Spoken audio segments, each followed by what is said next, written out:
What up, Hibernation Nation? It's your boy, the chillest and chilliest chimera, Isaac Anzu, back again with my friend Khan, the Zarkon, to write some sick beats based on old film production company logo jingle. Hell yeah. That he sent me. Hell yeah.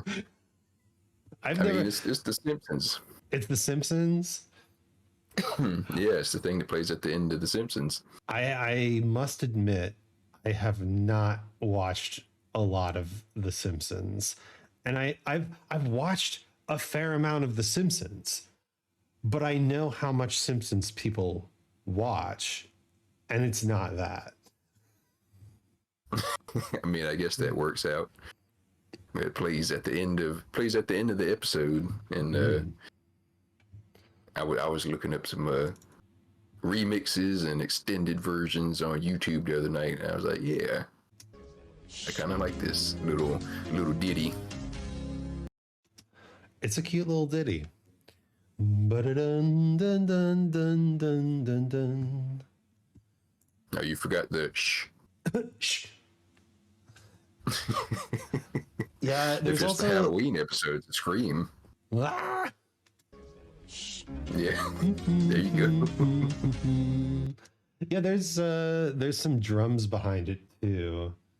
So I feel like if we're gonna sample this, we almost want to like isolate the melody part, and it's probably best to just remake it. I mean, yeah, it wouldn't be too difficult to remake. I'd looked up how to play it on piano, and I think the dude said it's like, what, 5 chords? 4 chords, true? Something like that. Dun, dun, dun, dun, dun, dun, dun. Yeah, super easy. But I don't think there's even...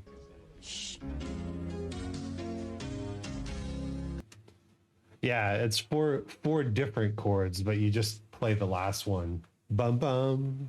Same. Yeah. Play it twice. Something like that.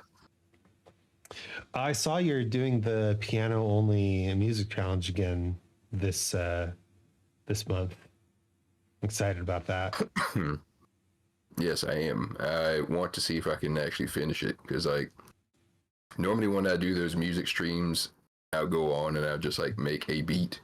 And by the time the stream is over, I'm like, well, I can't think of nothing else to add. But this time I was like, yeah, I think there's more we could actually do here.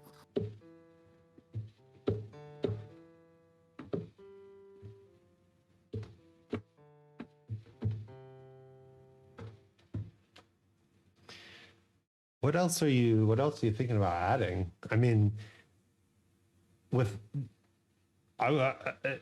making a beat with just a piano is possible, but it's probably tricky. Well, I mean, it's kind of like how I imagine doing it. I have like a rudimentary, like, sort of like the bass part. It's just like, it's 4 quarter notes of like a really deep piano note, or it might be a chord. I can't remember exactly. But I was considering trying to switch that up a little bit and actually give it like some kind of a rhythm other than just 4 straight notes.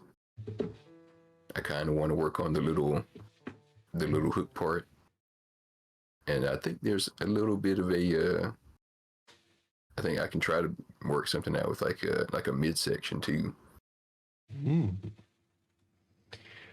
Yeah,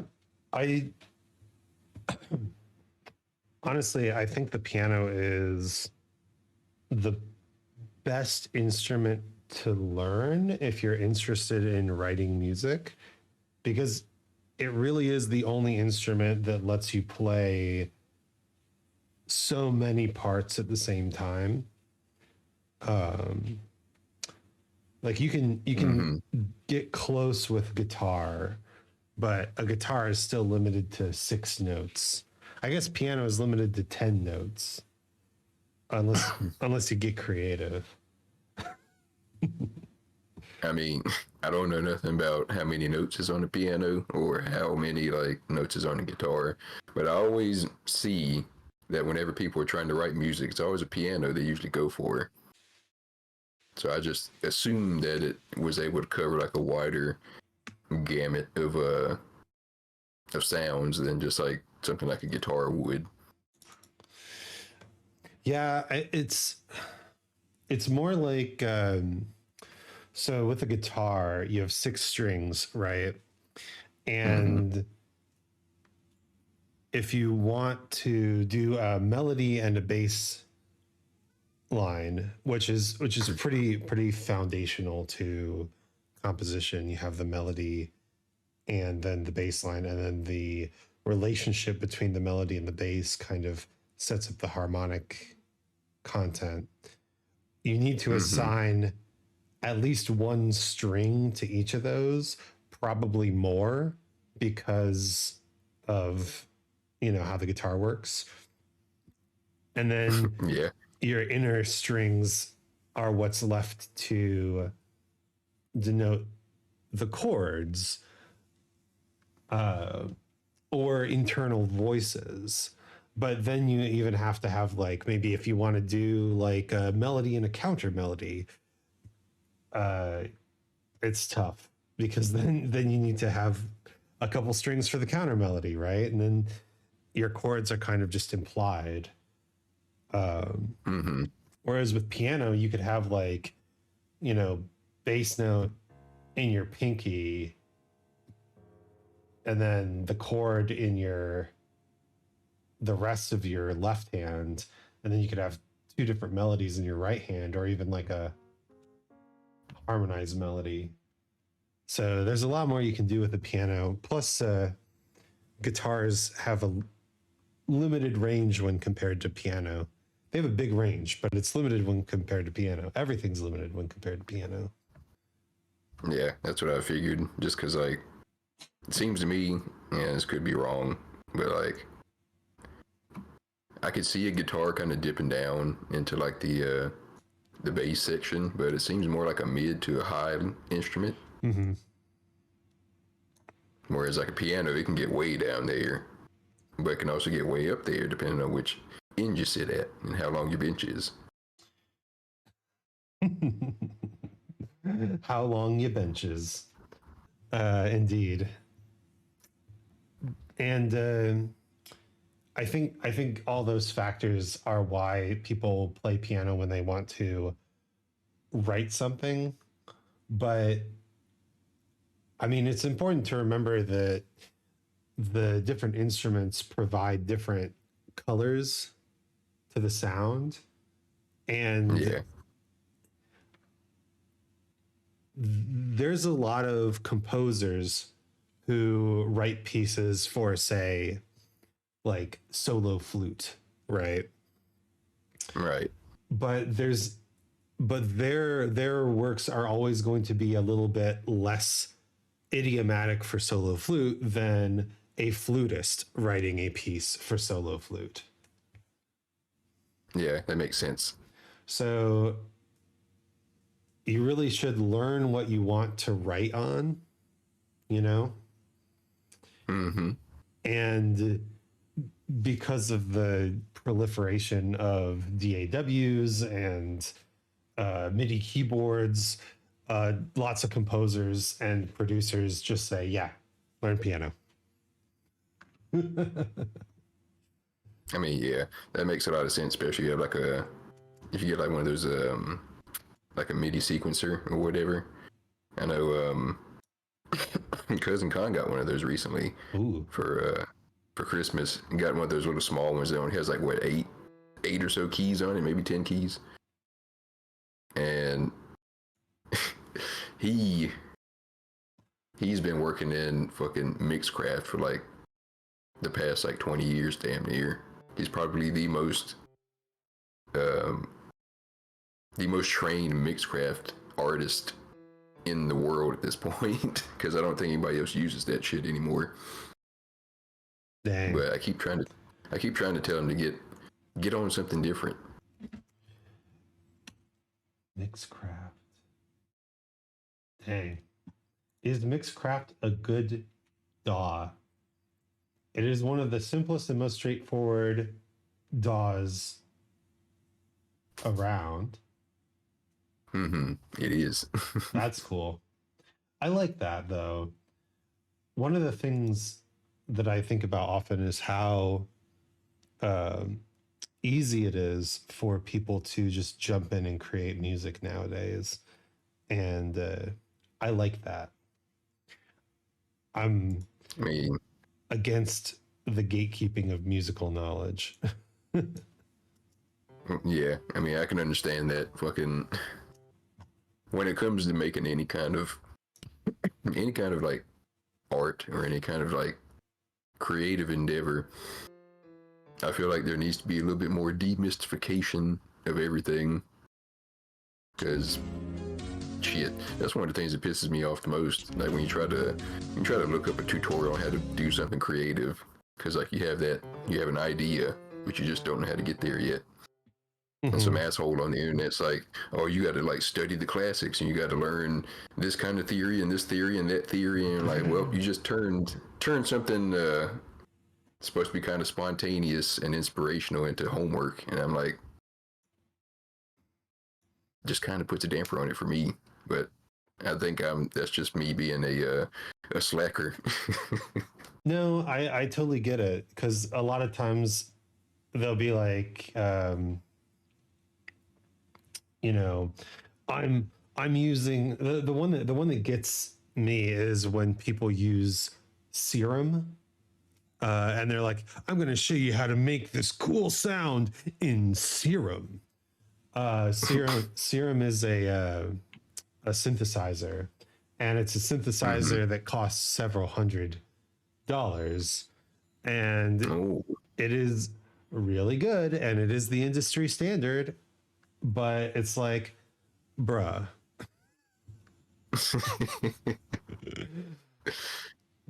Yeah, that's the kind of stuff that I don't like.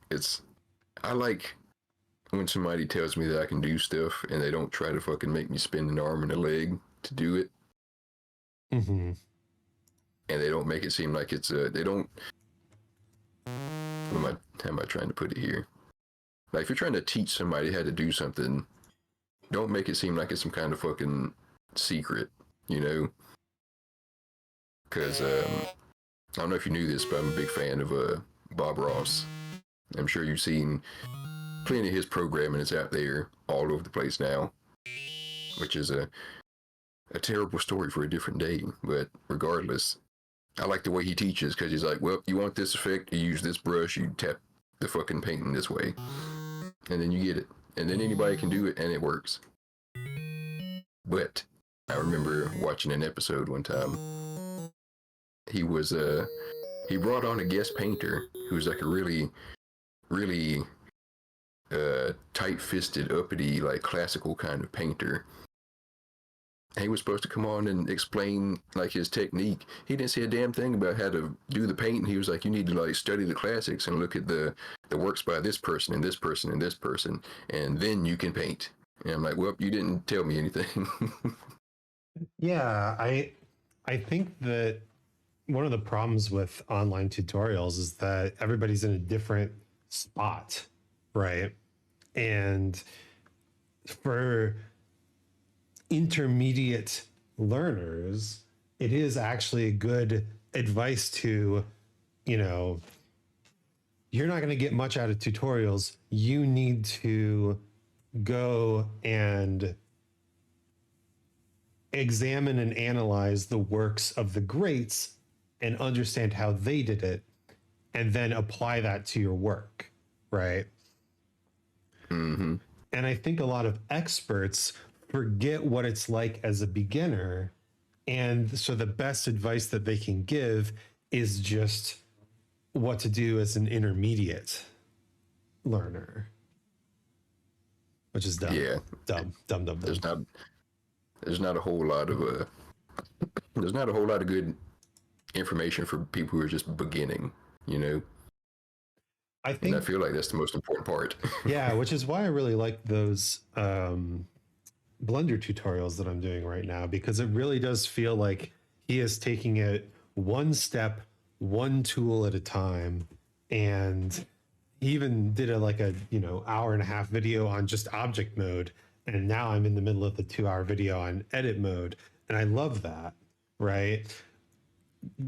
Get me familiar with just moving shapes around in space and then start to teach me how to manipulate those shapes, right? One tiny step at a time. They even do that when they're teaching instruments to kids. They say like, here's the note that you play with no fingers on your recorder, right? You just blow. Yep. And we're all going to learn how to play that note today. Okay. Today and then tomorrow, we're going to add one finger and now you can play 2 notes. And then you're going to add the second finger and now you can play 3 notes. But actually, you can play 4 notes because you can do both fingers together. Right. And you add one finger, literally one finger at a time. And that is so good. Like, yes, once I get to 2 fingers, I can play Hot Cross Buns, Hot Damn, Mary Had a Little Lamb, let's go. But yeah, if you're trying to go faster than that, like you're just gonna leave people behind and make them feel inadequate and weird. Just like me in math class. I like math. Okay. Oh boy, here we go. What? There's nothing wrong with math. You're right. There's nothing wrong with math. There's a lot wrong with how we teach math, I think. So true, actually. I had an insanely good pre-calc teacher that turned my aptitude for math into a love for math. And he was a weird Christian fundamentalist, climate change denier, conspiracy theorist, but damn, was he a good teacher. Okay. I mean, he must have been a hell of a math teacher if he was able to overcome all those obstacles. Oh my God, like just he did this thing, and it's something that I still strive for in my own art. Because I mean, he taught, his teaching was artistic, right? I don't know if you know this equation. It's like the Euler equation or something like that. Nope. Let me see if I've got this right. No, Euler's formula. Is that it? Yeah, that's it. That's it. Euler's formula. Euler's identity is the thing. It's e to the I pi plus 1 equals 0. You've already lost me. I know.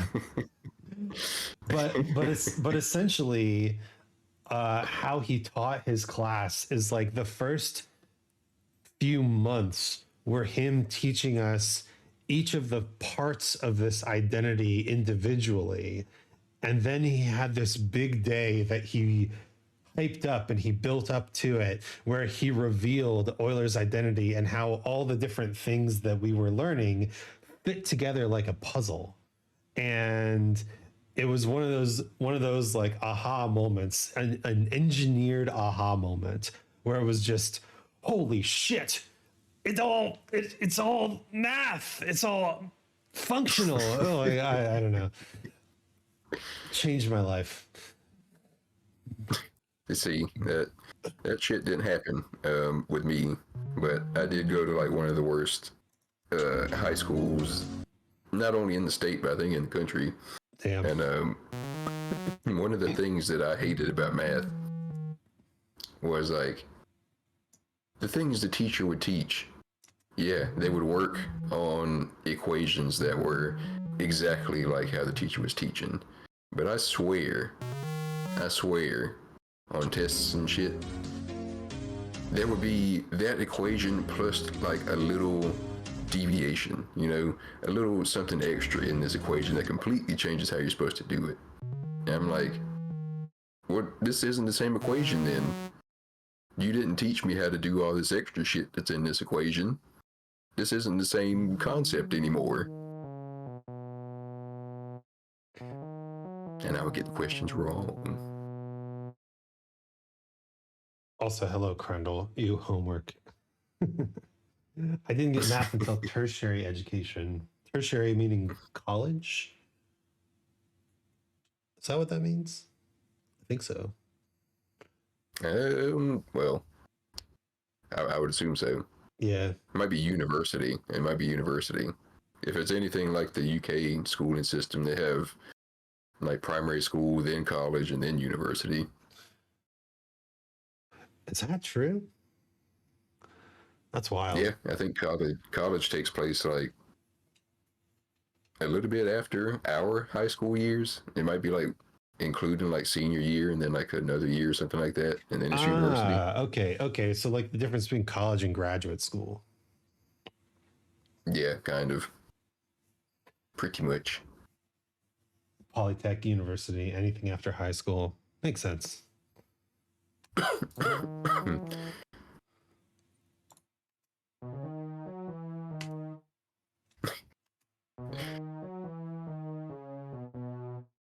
Yeah, I feel like math is one of those things where you click and get it, and then it becomes fun to learn more, or you don't click and you don't get it, and then it becomes a chore to learn more, right? Oh yeah, it was definitely a chore for me. But you know how I am as a person. I need that discourse, man. I need that open discussion about shit. I need to be able to hash something out. To be fair, the tutor taught the process needed to solve stuff instead of fix problems, and it clicked. Yeah, that's a big one, I think, for people when they realize that they can use math in specific real world situations, which is also something that is not taught enough. I mean, how much math do you really need? I can think of like a few like practical situations you would need like angles and like understanding like different types of triangles for measurements and shit like that. But when the hell am I ever going to need a quadratic formula? I don't even know what the fuck that's supposed to mean. A lot of this shit just sounds like some shit that people made up.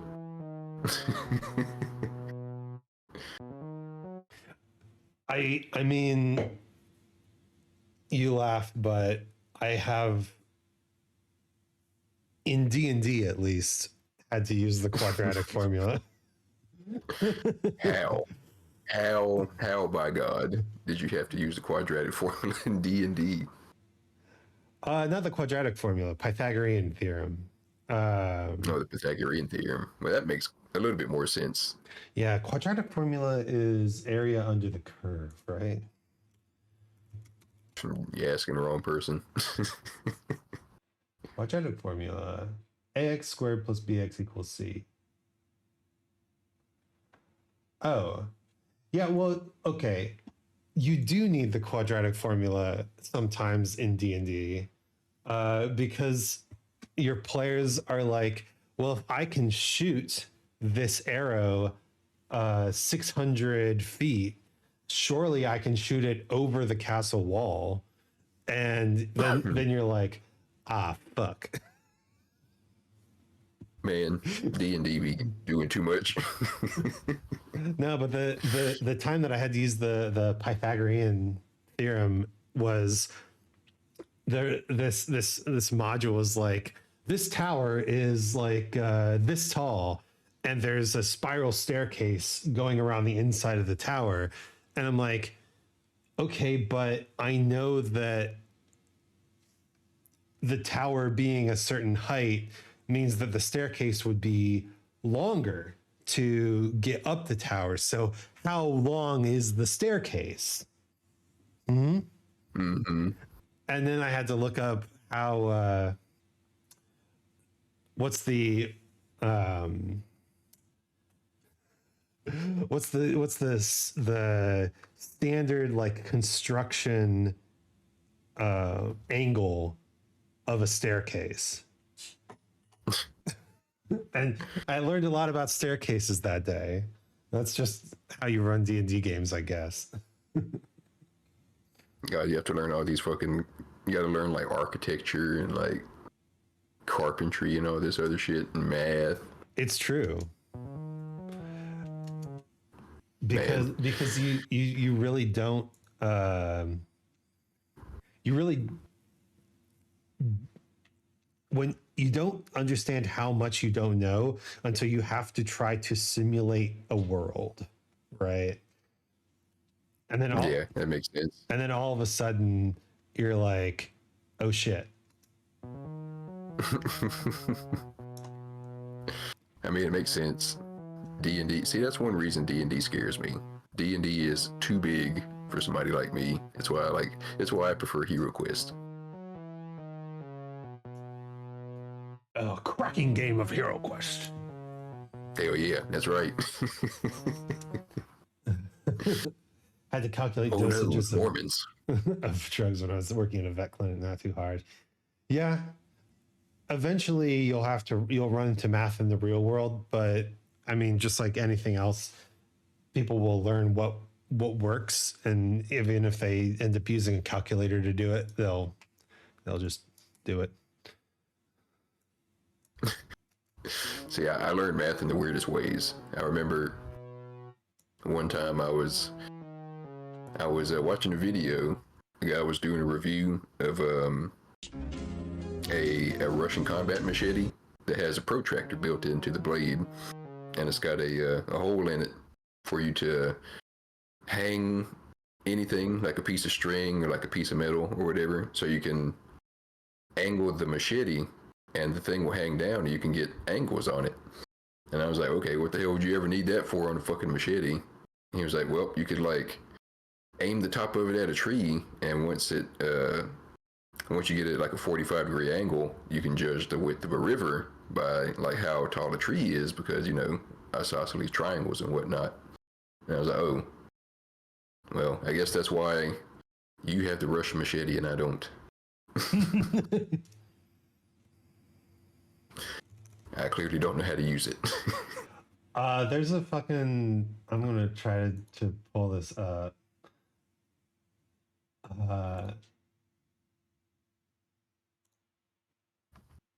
Yeah, there's a JoJo meme about this. Let me see if I could.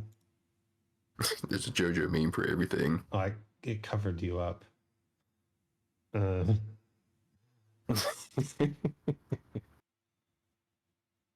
fine. I knew JoJo was going to consume me one day. I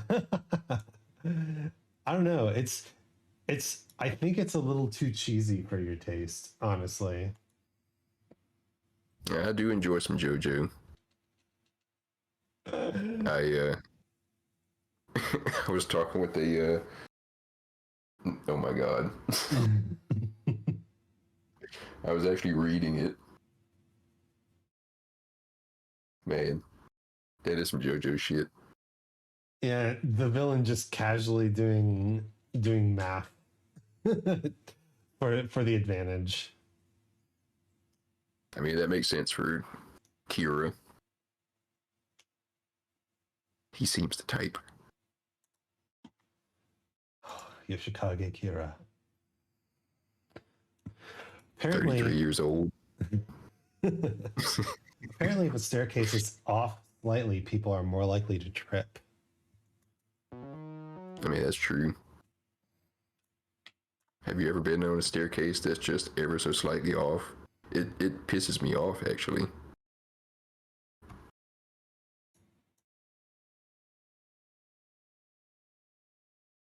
Or have you ever been on one of those? I've been in an old house, and old houses have shit staircases. Oh, is it one of those ones that has like a curving staircase where like some of the stairs are narrower than the other ones? It's not only that the stairs were uneven. It's that the staircase itself was about 2 feet across. So you almost had like you're either like hunching up and going up the stairs like you're a linebacker, uh, or uh, or you're going up sideways. And either way, the stairs are gonna mess you up. Yeah, fucking old houses, man. I guess that makes sense. People were smaller back then. People were smaller back then. What does that even mean? Well, like, depending on how old the house is, if the house is like a couple hundred years old, people in like the 1700s, average height for a man was like, what, 5'5"? True. Yeah. The only reason that we've grown so tall now is better access to food. Average human height over time. Were ancient people shorter than modern people? Skeletons show that in prehistoric times. Oh, interesting. They were about average in prehistoric times, but they were shorter in the early eras of agriculture. Mm-hmm. So it's like a dip almost.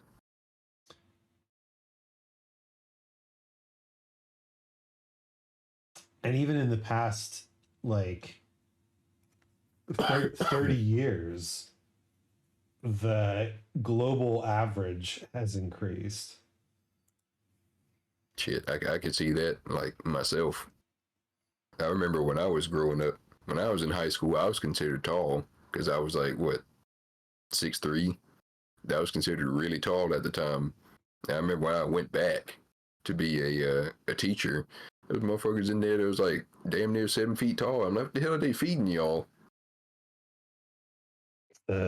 It's all the it's all the preservatives. It's all the growth hormones in the meat. Hell yeah. It's that HGH number 13. Mm-hmm, mm-hmm. Put it on it like seasoning.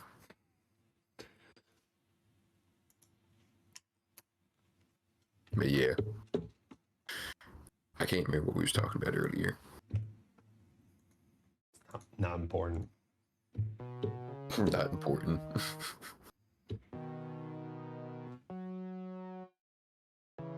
I see you haven't commented on my new appearance. I did it. I'm busy, man. I'm focusing.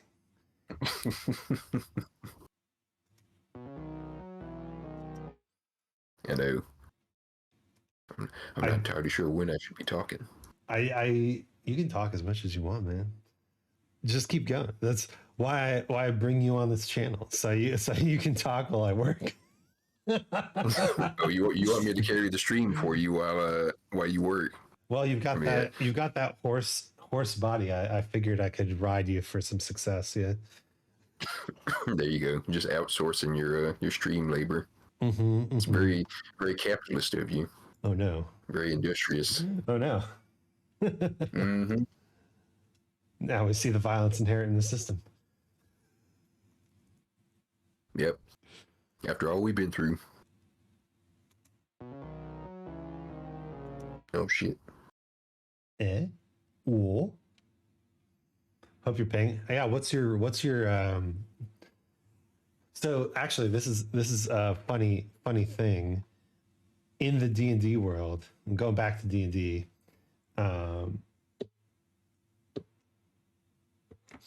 There is a segment of the population who have the money to play D&D and pay for a dungeon master.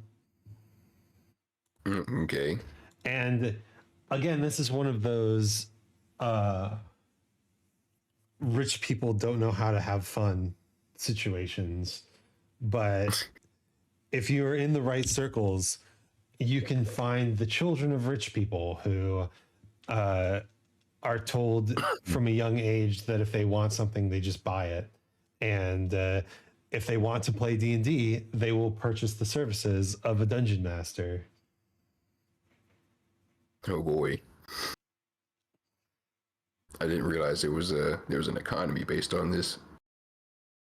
It's a pretty small group of the population. Honestly, if you want to be paid to run D&D games, your much better bet is to volunteer your services to a convention, because conventions, like gaming conventions, they want to have these tables where someone can sign up for a time slot, sit down for a couple hours, play test a game, and then, buy it. And they're looking for people to run these games so that you can just have this constant stream of randos just pouring through. And that shit sucks. But you can't get paid to do that. Yeah, I'm not surprised. I mean, I know there's one thing I know about D&D is that it's a booming business. It's a booming business model. Yeah, apparently Wizards of the Coast is like the only profitable segment of Hasbro games currently, or something like that. It's ridiculous. Mm-hmm. And I mean, the CEO they brought in just wants to make it more profitable, make it bigger, better, badder, fire more unnecessary people, or whatever they deem as unnecessary. Bullshit. oh yeah, that's how you make things bigger and better. You have less people working on it, Mm-hmm. and probably outsource it to AI or something. They've been pretty good about not sourcing to AI. Actually, there's some art director who's putting his foot down hardcore right now, and we appreciate them immensely. Quality control. Who needs them? Who needs them? Yeah, I can't hear Wizards of the Coast without laughing anymore. Just thinking about how they hired the fucking Pinkertons to go after people who got card packs early or whatever. That, yeah, fucking absolutely comic book villain behavior. I didn't even know the fucking Pinkertons were still around. If it wasn't the Pinkertons, there's always somebody who's willing to bust some heads for money, right? I mean, I guess, but like, what is your legal counsel here? Like, what do you can't just hire somebody to go up and bust somebody in the head for no reason. I mean, maybe you can. I don't know. I don't have that much money to do so, but I don't think you could just like hire people to go rough somebody up. But if you can, let me know, because got a few people on the list. Some congressmen. You can actually do that. I don't know how many people will take the congressman job. Normally, they're like cheating husband beater uppers, right? Okay, man, that's an actual job. That's pretty fantastic. How buff are you? How swole are you? Do you want to make a living punching people in the face? Have you longed for the days where you could be Dog the Bounty Hunter? I mean, I wouldn't want to be Dog the Bounty Hunter. It just makes me laugh that such a thing exists in some capacity. Dog the Bounty Hunter feels like he should have a Meat Canyon video about him. He does. He is absolutely Meat Canyon material. Yeah, if Meat Canyon was operating in an older time frame, then Dog the Bounty Hunter would be on the list. Did you see Meat Canyon almost got he got harassed by people for making fun of Taylor Swift? I'm not surprised. Yeah, he did one of his Meat Canyon videos about how it wasn't even like really about Taylor Swift. It was about Taylor Swift's fans and how they're fucking crazy. And they responded by being fucking crazy. Mm-hmm. All right, yeah, I saw this pop up on my recommended, the Goodbye for Now Meat Canyon video. I had not watched it yet, so that sucks though. Fucking I've been seeing a fucking lot of people post those. Swifties. Yeah, I don't know what the fuck is wrong with any kind of people in that kind of weird ass celebrity worship culture. Like, Well, you know, the same thing happened to Joe Cat, which sucks. Do you know Joe Cat? I mean, yeah, I heard about that. Like, what the hell happened? What were people mad about? Fucking being gender non-conforming or some bullshit. I don't know. Because I saw some people say it was because like he made that video about liking girls or whatever. That was And 2 I'm years like, ago. that's what I saw. I don't know what happened. That's what people were bringing up when I seen it, and I was like, I don't know what is there to get mad over. Yeah, I mean, there's like, I just searched Joe Cat, and after his like um main channel post, there's like three three analysis videos about that. But also Wonderful. there's just a fucking, he also has a link to his website where he just has the story. What are these videos for? You just reading the thing that I could read? Content, baby. Content. Got to make that content.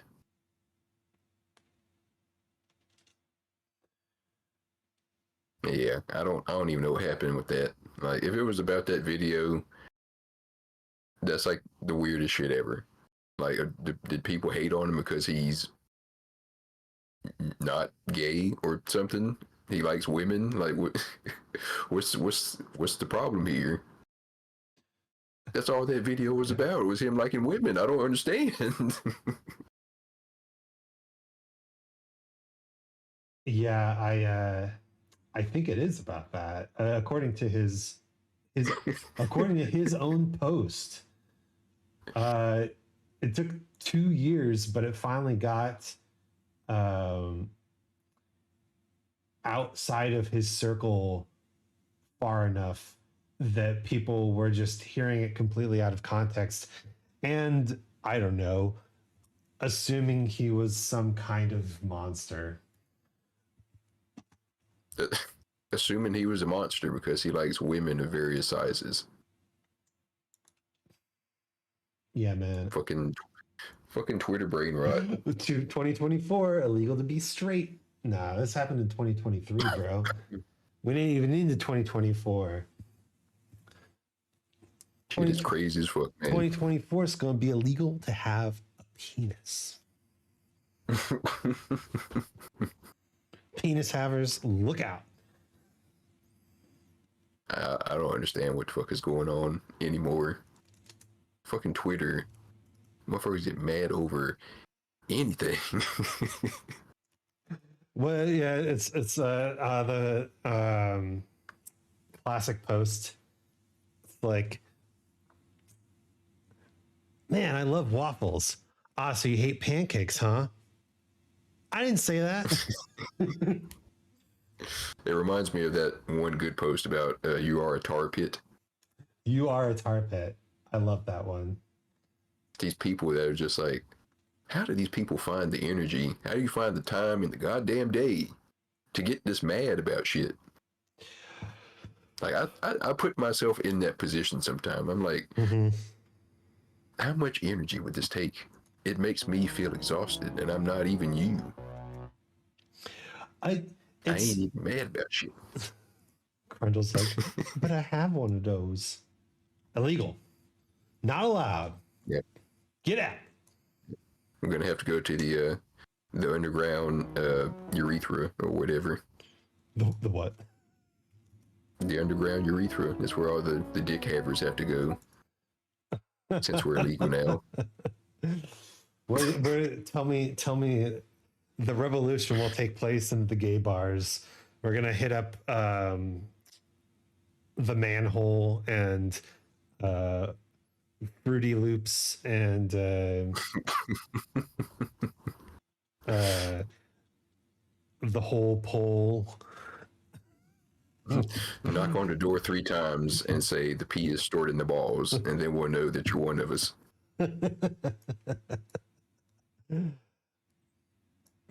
I do think about those sort of situations and where like how could someone get to the point where they're making these sort of comments, right? And I thought about this. Mm-hmm. I thought about this the other day.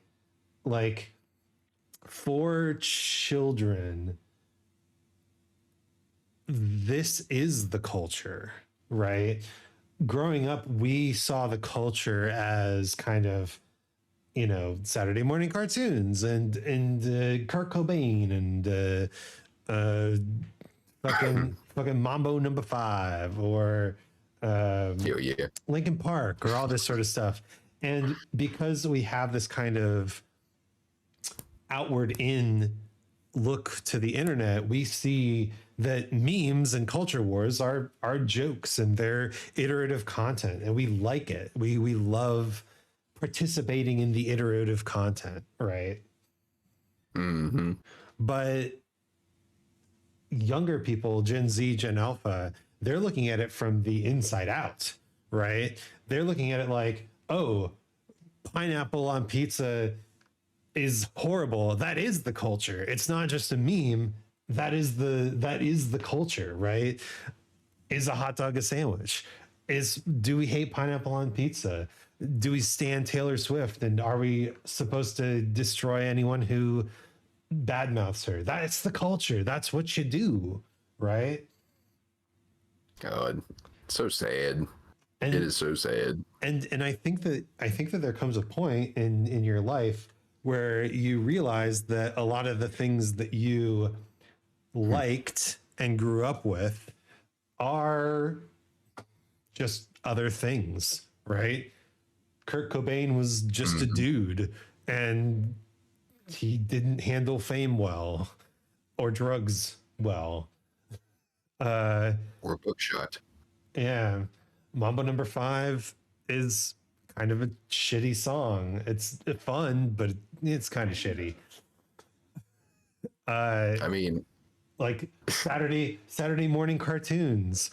Yeah, they're fun. They had some good storylines. The characters were interesting. But also, boy howdy, were they selling us breakfast cereal. Boy howdy, did I buy a lot of Nerf because of the advertisements on Saturday morning cartoons, right? yep. It was a vehicle for advertisements. And eventually you learn those things and you're like, okay, the nostalgia fades away. I can appreciate the good parts and I don't have to support or, you know, patronize the bad parts, right? I want cartoons that have, you know, good animation, solid character development, and long running stories. And what's that meme? Like, I want better video games with worse graphics made by people who get paid, and I'm not kidding, right?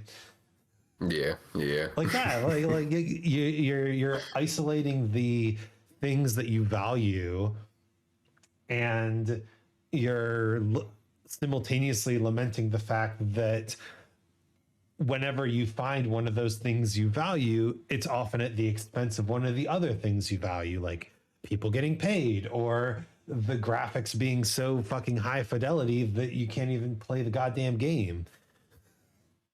Mm-hmm. That's true. That's how I feel whenever I see a new video game. Can't tell what the fuck is going on. And I think, but I think that the difference between previous generations and this generation is that we had a separate space to discuss the culture than we had to experience the culture. The culture happened on TV. The culture happened on the news. The culture happened in the newspaper. And we had to take that culture and move it into our own homes, into our own spaces to discuss the culture, right? Mm-hmm. So we get this kind of feeling of community, right? Well, now, like, Taylor Swift retweets people. you know, the culture happens where the discussion happens, and when you get people like that, like young people who are learning about the culture, you see this instant connection to the culture,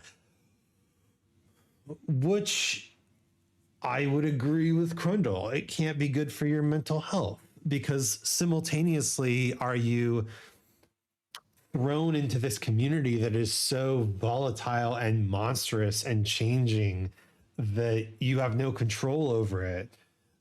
But also there's this tiny little possibility of, if I post something funny enough, Taylor Swift will retweet me. And that's like, it destroys that sense of scope. The big point that I'm getting back around to is that, there are people who will debate for fun on the internet what's better, waffles or pancakes. And for fun, they will get into serious arguments about it. Like trash taste is an amazing example of this. Boneless, bone in or boneless chicken wings. Which is it? You got to pick a side, and now there's a war. And Corceo knows toast. well, and that's the thing. Like, to a young person experiencing this situation, that's the culture. And that's the funny thing to say. And that's the cool thing to say. And that's the interesting thing to talk about. And so when somebody who is not affiliated with Trash Taste, who doesn't know anything about the boneless versus bone-in chicken wing debate, like posts like, hell yeah, got me some Raisin Canes, love them boneless chicken wings. And then this 13-year-old comes on and says, oh, so you hate bone-in chicken wings, you fucking filthy heathen, right? Mm-hmm. That's how Twitter works. You created a space where the culture happens, where the discussion happens, and now people who are not part of these particular subcultures get pulled into discussions, right? Yeah.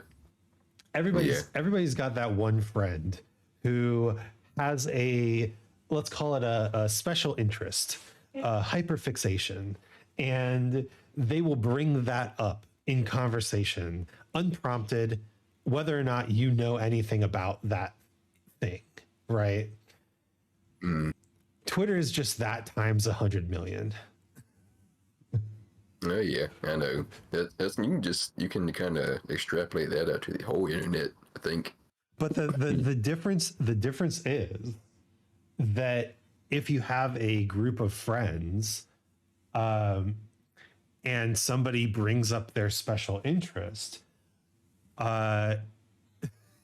you can, through social cues and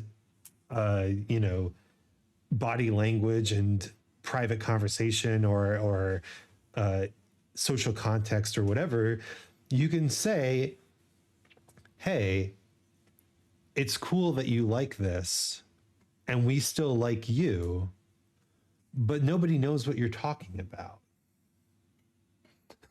And Yep, just tell him to shut the fuck up. well, and that can be, if that's the way that your social group works, that's fine. Like Hell yeah. in my social groups, I tend to like learning about new things. So when somebody brings up some random video game or movie or whatever, I'm like, interesting. Tell me more. How is this relevant? Why are we? Why is this like a thing? Are we? Is this interesting? Is this cool? Right? Mm-hmm. Not every social group is like that. A lot of times, people get into these situations where they are, uh, you know, the only one that knows about a particular thing, and it can be ostracizing, right? And you start to say like, okay, so in the friend group, we all love to talk about video games, right? But Yeah. only me and this other guy like to talk about Dwarf Fortress. Yeah. And I mean, we've and all been there. we've all been there. And and eventually you learn like, okay, I'm cool to talk about video games with these group of friends, but when it's just me and this other guy, we can talk about Dwarf Fortress, and we like talking about Dwarf Fortress, right? Yeah. You got to be able to read the room. Mm-hmm. There's no room to read on Twitter, though. That's true. The room is like completely gone. And you have really two options. Either you're in a group of people where everybody knows exactly what you're talking about and they're supporting you and telling you to do more, or you're in a group of people where nobody knows what the fuck you're talking about. And guess what? There's no way to tell the difference. The best Yeah. the best you can do is like use the tags to try to direct your conversation into the right people. But man, Discord does not have tags. Well, I guess that's just the growing pains of communication on the internet. Because, like, I mean, I agree with everything you say. And I also agree that, like, internet culture is bleeding over into the real life world. Mm-hmm. Because, and vice versa. Because, you know, especially with, like, younger people, no matter what the fuck they say, they want to be part of a group. They want to be socially accepted, right? As I think we all do, but it's a little bit more of a dire situation whenever you're young, because like you don't have any life experience. You can't really prop yourself up on your own yet, and you want to be accepted because you know puberty's coming along. It's destroyed any ounce of self confidence you had, and you don't want to be alone. Understandable, Yeah. but seems like seems like these days one of the easiest ways to get yourself ingrained in the good graces of different folks on the internet is to lynch other people in public areas on the internet. Well, and that's I think is something that is currently being kind of um is currently evolving on the internet is, do you demonstrate your knowledge of a topic by, or your dedication to a topic, not even your knowledge, your dedication to a topic? Do you demonstrate your dedication to a topic through, you know, creating things and participating in the discussions of that topic? Or do you show your dedication to that topic by pushing away people and putting down people who you perceive as lesser than you, right, in regards to that topic? And I think that for a while there was still a divide between creator and audience, where, and you see this obviously with big creators like Taylor Swift, right? Taylor Swift Mm-hmm. is the creator. She's the one making the music. you can't make Taylor Swift fan music. I mean, you could, like mashups, right? But you'll probably get fringe Swifties trying to put you down. If you're not Taylor Swift and you're a Swiftie, your way to show your dedication, because you're probably already commenting and liking and retweeting everything, is to defend the honor of Taylor Swift, to find people who are bad mouthing Taylor Swift and say, you don't understand. She's great. You're wrong. Mm-hmm. And I think it's something, Absolutely. I think it's something that's changing, especially in like our spheres, like the smaller spheres, because, you know, if somebody says to me like, hey, I want to do some Isaac Anzu fan art, I'm like, oh my God, thank you so much. You should. I don't care if it's a fucking stick figure. I'll save it and put it in my fan art folder and treasure it forever. Oh yeah. And that's I think is the thing, is as we grow more towards this idea of, you know, everybody is a brand, which is an inescapable idea. I accept stick figures. Let it be known.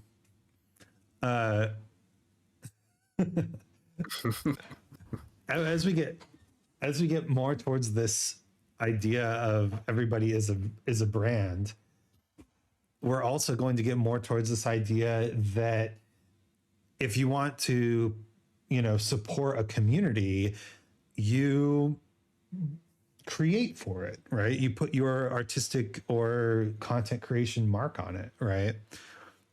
Mm-hmm. And like, so if you like video games, then and you can, I don't know, you have a knack for making funny jokes, right? Oh, so funny, right? Then there's so much you can do, right? You can go to a game jam and say, hey, can I write some dialogue for you? And they're like, oh, hell yeah, we need a writer. Or you're like, oh, I can make a little funny little clip and put my joke over it, and wow, look at that. I love gaming jokes. No one's done this before. Mm-hmm. But that's the thing, like, who cares? Who gives a fuck if it's been done before, right? It's funny and it's yours and you're doing it and you're creating and you're adding to content to the community, right? Yeah, that's all true. And I think that there is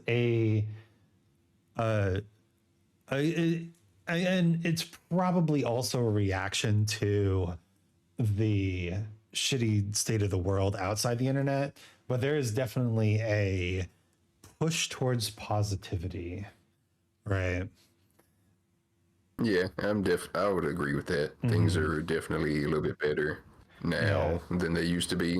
People aren't trying to witch hunt everybody else as much as they were in the past. The Tumblr crusades have kind of died, and you don't hear about these like toxic fandoms as often anymore, you know, unless they're really big long-standing fandoms where the creator and the creation are very separate, or the creator and the audience are very separate, like huge movie franchises and musicians, right? I thought you were going to say Yandere Div. Yeah, you don't really hear about that as much anymore. He made an apology recently. Yeah, how about that? Anime fans, still a cringe, toxic fandom. That's right. Us anime fans, 100%. toxic as hell. By the way, Crendel says, had someone talk about Lord of the Rings for like 4 hours while we were playing Stellaris. Yeah, man, I think honestly, big Discord calls are terrible because it's usually just 2 or 3 people having a conversation and a bunch of other people doing something else and listening. And that's not how actual social gatherings work, right? If you're in an actual social gathering and 2 or 3 people are having a really intense conversation, you start a side conversation, right? you Yeah, you man. you just do your own thing. You socialize without them because they're doing their thing, right? Yeah. Did I learn that like ever so clearly recently? Oh yeah. Like I was a part of like a Discord call with like a number of people for the first time recently. I didn't know like fucking what to do with myself. I'm like, what's the dynamic here? Like who's talking to who? Like who gets to speak next? Everything seems so out there. And plus like there were people in the call who were like busy doing other stuff as well. And I'm like, are you part of this conversation or am I part of this conversation? Like what's going on here? Like to me, when you call somebody, it's because you want to talk to them, right? Mm-hmm. But apparently, so many people will just get in a Discord call and just sit there and like not really talk all that much. They'll just be in there, just I guess to hear other people talk. I don't know what the fuck they be doing, but I don't know. Maybe that's just me being a old man yelling at cloud. I don't know how Discord works. Well, actually, so I read a lot about D&D, and one of the things that I read recently, this guy put together his uh, guide to being a true game master. Okay. And it sounds pretentious, and it is, but I have read the guy for years, and I trust his opinions, and I am at the very least willing to hear him out, right? Yeah. And we talked a little bit earlier about like making content for beginners or intermediate learners, right? Yeah. This is like the best intermediate learner content I've ever seen, right? It's no beginner stuff. It assumes that you already know how to, play the game of D&D. You already have a group. You already have, experience at the table. You already have run some stuff, written some stuff, all that sort of stuff. He says, these are the not the techniques you should focus on, but the concepts that you should strive for, and how particular techniques can help and hinder those concepts, right? Okay. Incredible intermediate level, right? I don't need to know which buttons to press. I need to know the direction I'm going, right?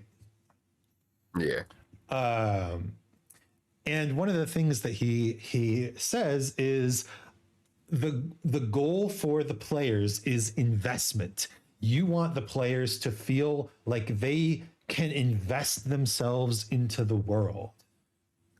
And one of the things he says is when you address a player, you need to be saying their name every time so that they know that they need to engage, because people's minds are all over the place and you need to focus in on someone and have a direct conversation with one person at a time, even though you have 4 people at your table, one person at a time, so that they know to communicate with you, to respond, to have the opportunity to interact, engage, invest themselves, all this good stuff, right? Right.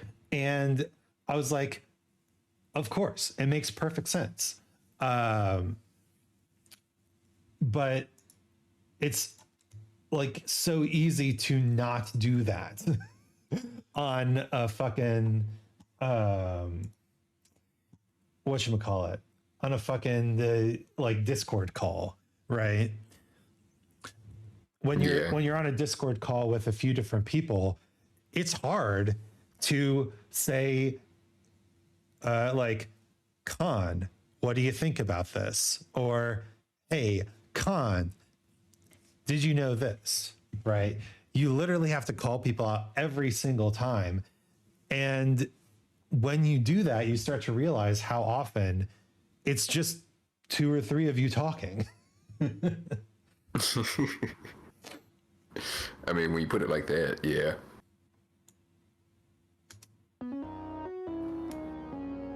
But I think that's just like good communication skills in general, though, because it's like, I mean, especially for if you're doing D&D and you're trying to get responses out of people, you got to make them engage. You got to, I don't want to say force, but you got to pass the agency baton over to them. Yeah, and he talks about that too. It's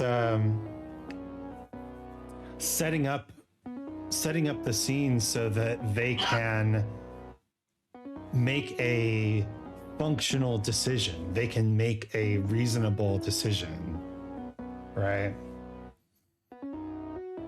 Yeah, it's just, I mean, it almost sounds like teaching tactics, you know? It absolutely is. And he references tons of like group psychology stuff. This is why I like the guy.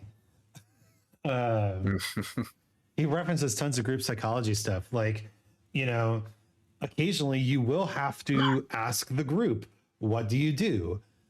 Right? But you should never do that, right? You should always say, you know, you, specific player, you're the person I've chosen to be the leader of this scene, the primary character. What do you say to the group? What do you think the group should do? Right? You never address the entire group, because as soon as you throw that blanket statement out there, it's crickets, right? And you know that because teaching is the exact same way. Yeah, if you want an answer out of somebody, you got to call on somebody specifically. You're basically making them, you're not really giving them an out, basically. Yeah, because you know, if you address a whole group, people can just kind of like blend together a little bit, you know, and nothing's going to get answered that way. So that's why ask the class first. Does anybody want to answer? If nobody answers, then you start calling names.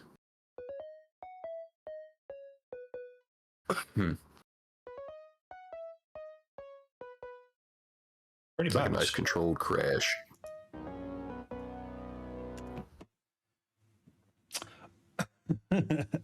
What, calling on everybody at once? Well, controlled crash being like calling on a specific person. Ah, yes. You have to control the dialogue in like whatever way you can. So you can't just keep going on and not have a class that's not engaged. You got to make people engage. They might not want to start with, but that's where the skill and aplomb and talking and pedagogical exercises come into play. Mm-hmm. Which that's usually where teachers are make it or break it.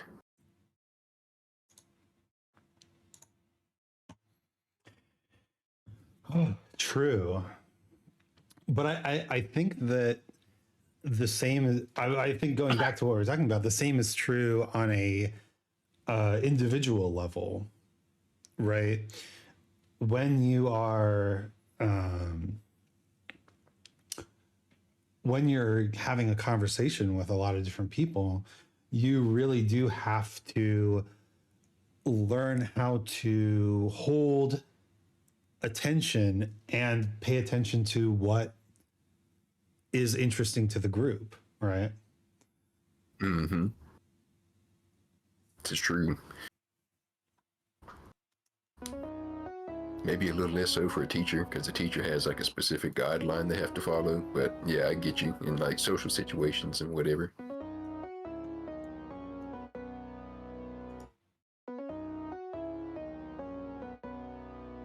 Yeah. Unfortunately, social situations can be kind of rough. And ain't too bad. Well, I mean, I don't know how to talk. I don't know how to speak English, and I can make it work. True that. I I think about that in my German learning because it's like, on one hand, I cannot talk German, right? Mm-hmm. But I can communicate, and that's more important. I can communicate without language, and that's probably the most important. Yeah, that's true. Like, there's a lot more to communication just being able to talk. I mean, that's the important part, but there's a lot of other layers. Like, I'm pretty sure even if I went to a country that didn't speak English, even if I knew just like a few words of the local language, I could probably meander my way through. Yeah. Or at least be able to find the bathroom. That was I mean, at least in Europe everybody speaks English, but yeah, that was a thing they brought up on Trash Taste back when I was watching it, actually. Because the way Japanese is organized, Mm-hmm. you have katakana words in Japanese, like the literal Japanese word for basketball is basuketobaru, right? Literally, I'm used to that. well, yeah, literally, that is the official word, the official pronunciation, right? And so if you're in Japan and you don't know how to say something, you can just try to say it in the most stereotypical racist Japanese accent you can possibly do, and it'll probably be right. Well, that's horrifying. Well, But I mean, I'm used to that though, because they do the same thing for wrestling. The Japanese, maybe not the word, but the notation for professional wrestling is pururesu. puroresu, yeah. No, that absolutely, and that's such a Japanese thing to take words from another language, mold the sounds until they fit into Japanese characters, and then write them in the Japanese characters. And then when people read them or learn them for the first time without ever hearing someone say pro wrestling, they just read it like they would read any other Japanese. Puroresu, right? Yep. Hell yeah. And like it feels weird and slightly racist, but it is so the official thing to do. It is. You should see all the wrestling accounts that are on Twitter that have that kind of notation in it. Like the one that I like to follow is it's called Vintage Puro.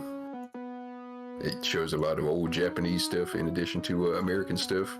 So it kind of went overseas and then came back because we know what Puro means over here. Mm-hmm. And I like that. It's a nice little cultural exchange.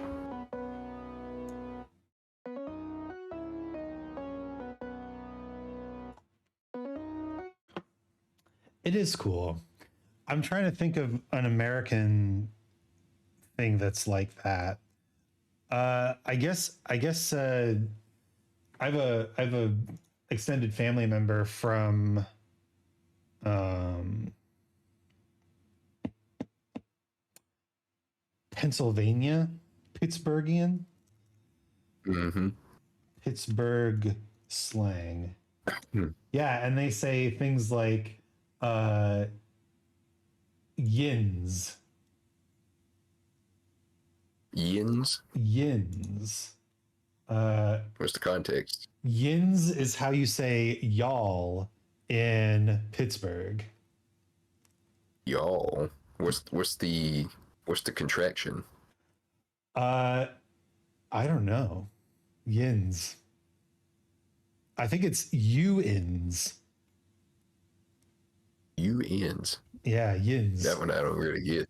I mean, Right? y'all make sense. Y'all is you all, Like but yeah, I think it might be coming from the word like youngins, that's what I was thinking. I was like, youngins? youngins, yins. That's the closest I can get. Interesting. I might have to look that up later. Yeah. I'll send you Pittsburghese dictionary, how to talk like a yinzer. A yinzer. A yinzer. Yeah, man. It's we went there for a Guns N' Roses concert, which was kind of sick actually. And there was a sign on a wall of a restaurant, and it's like how to tell if you're from Pittsburgh. And just so much slang on and local jokes on that sign. And my family member had to explain it all to us because she married into the family, so she was from Pittsburgh, and none of us were. Yins. Man, I'm gonna be thinking about that all day tomorrow. Yins, my God, yins. Where? I mean, How does one yins? is it kind of like people in New York? They say use, Yeah, use like guys. all the use. Yeah, use guys. Use guys. Is it used in that kind of way? It would be like yins guys. I think so. I Maybe. could kind of see that being like a like taking that word of use and like crushing it down a little bit more. Just guys. Use guys. See, it almost sounds like it if you say it like that. If you say it like, yeah, just guys. Hey, these guys. Man, New York is such a fucking weird place. I don't think I would ever want to go. I've been once for the Macy's Day Parade, and I gotta say, it was fun to walk around New York City and see all the places that I'd seen in movies. Would not want to live there. Oh yeah, absolutely not. Where the Absolutely not. where the streets are just constantly smelling of piss. Well, that's any big city. Uh, I've heard. not Berlin. No, well, Berlin might be different. The Germans might be a little bit more orderly. There And I've heard are like London is that way. there are certain bridges where if you go under them, the smell is definitely there. But most places in Berlin are pretty clean. Yeah, I would say that about the UK. Like when I was there, I wasn't in London. I was up north. Um, that city was like that was like the cleanest city I've ever seen in life. I've never seen a place so clean. I've never seen streets that did not have shit all in it before then. I was like, man, like, did I like die and like go to go to the ethereal realm? Like, what is going on here? Why is everything so clean and pristine?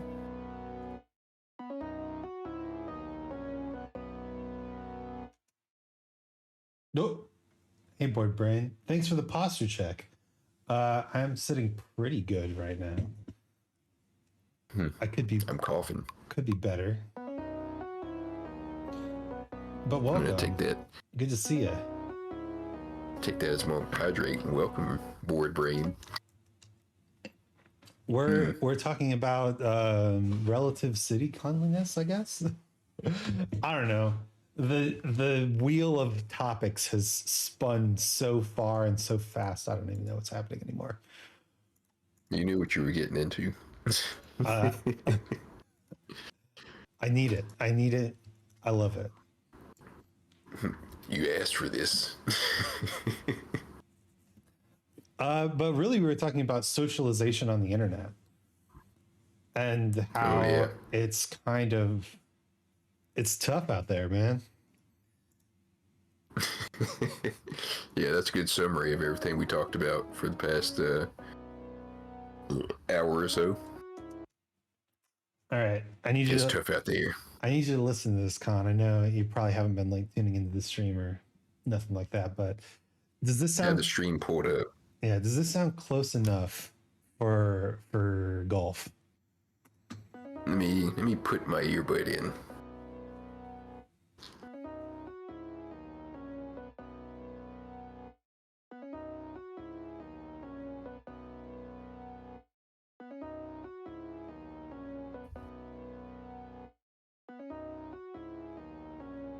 You say golf. What does that mean?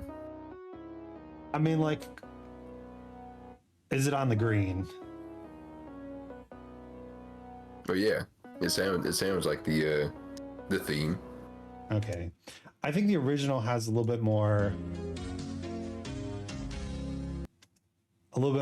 bassy bell tone to it. Uh, It almost sounds like an organ. yeah, it does, doesn't it? Let's see if we can fuck with it a little bit here. I've I've started to realize that the interesting part of music production is really in the kind of like sound shaping, Yeah, because so much music that I listen to is like the drum beat is very basic, the chords are very basic, the melody is interesting enough, right? But then you've got all these like layers of sound and layers of interaction, and the drums sound a particular way that works really well with the song, and the bass supports the song, and the chords work really really good. Like, the interesting part is kind of hearing those tonal colors at play. I was gonna use Viper as a as an example. Yeah, man. I mean, he puts out some really interesting stuff, even though I dare say that his composition is not, you know, the interesting part. Yeah, absolutely. I don't know what it is because, like, by all means, I shouldn't like Viper as an artist, right? Mm-hmm. Because his lyricism is very, I would say, bare bones, but that might be a little too much for him. Like it's functional like 80% of the time.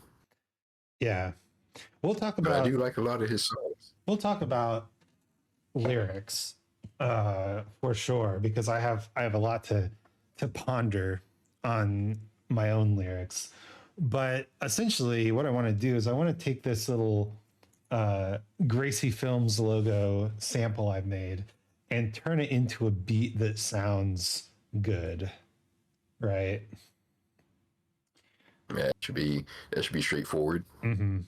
And that will be the basis of this project, which is going to be uh, a rap single. How about that? Mm, I like the sound of that. So we can kind of mess around with this a little bit and hear how it sounds. One thing I do want to do is reverse it and see how that sounds. Oh, Board Brain knows where this chord progression's from.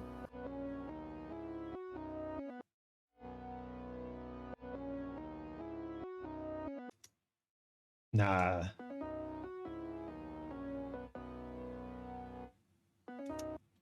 Yeah, it's the apparently the thing that played at the end of The Simpsons. Mm-hmm. I don't know that, but that's a thing apparently. It played at the end of other things too. Whatever Gracie Films made, I imagine. But what did Yeah, they make if not that's The Simpsons? that might be the biggest one. Yeah. Sometimes you get pigeonholed like that. I like that emote, by the way. What is that emote? Uh, It's like a fish. Like I says, bored bruh. Board, bruh. That's creative. What's my emote tag? Isaaca 15.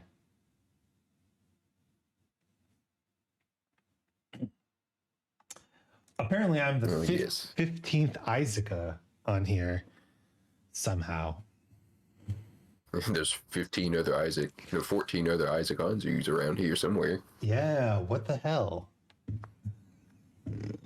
Well, actually, funny enough, there's another VTuber named Isaac Amour who is also orange colored and has feline theming. I've been feline theming. Yeah, he's a cat, and I'm a partial lion. But he, I've been tagged a couple times accidentally by his friends when they're doing like collab shit or something like that. Oh, there's a good topic that I wanted to talk about. Collab shit. Yes. We are collabing. Yes, we're collabing currently too. At this exact moment. I have a fan feeling. I have a fan theory. It's not even a theory. It's more like a feeling. It's more like a fan hunch. I have a fan hunch. Okay.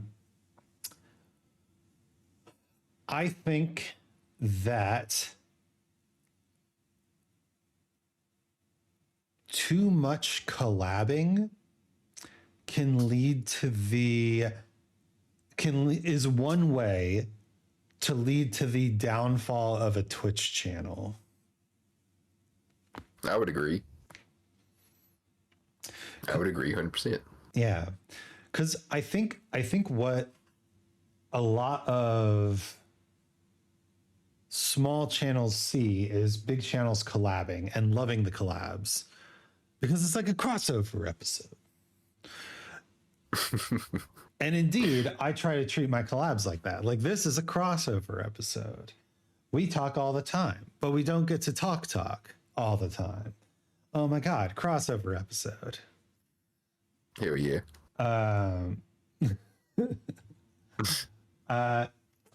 But when you start doing collabs as the default, as when you start having like a group of friends, I feel like that starts to build a more isolated community, right?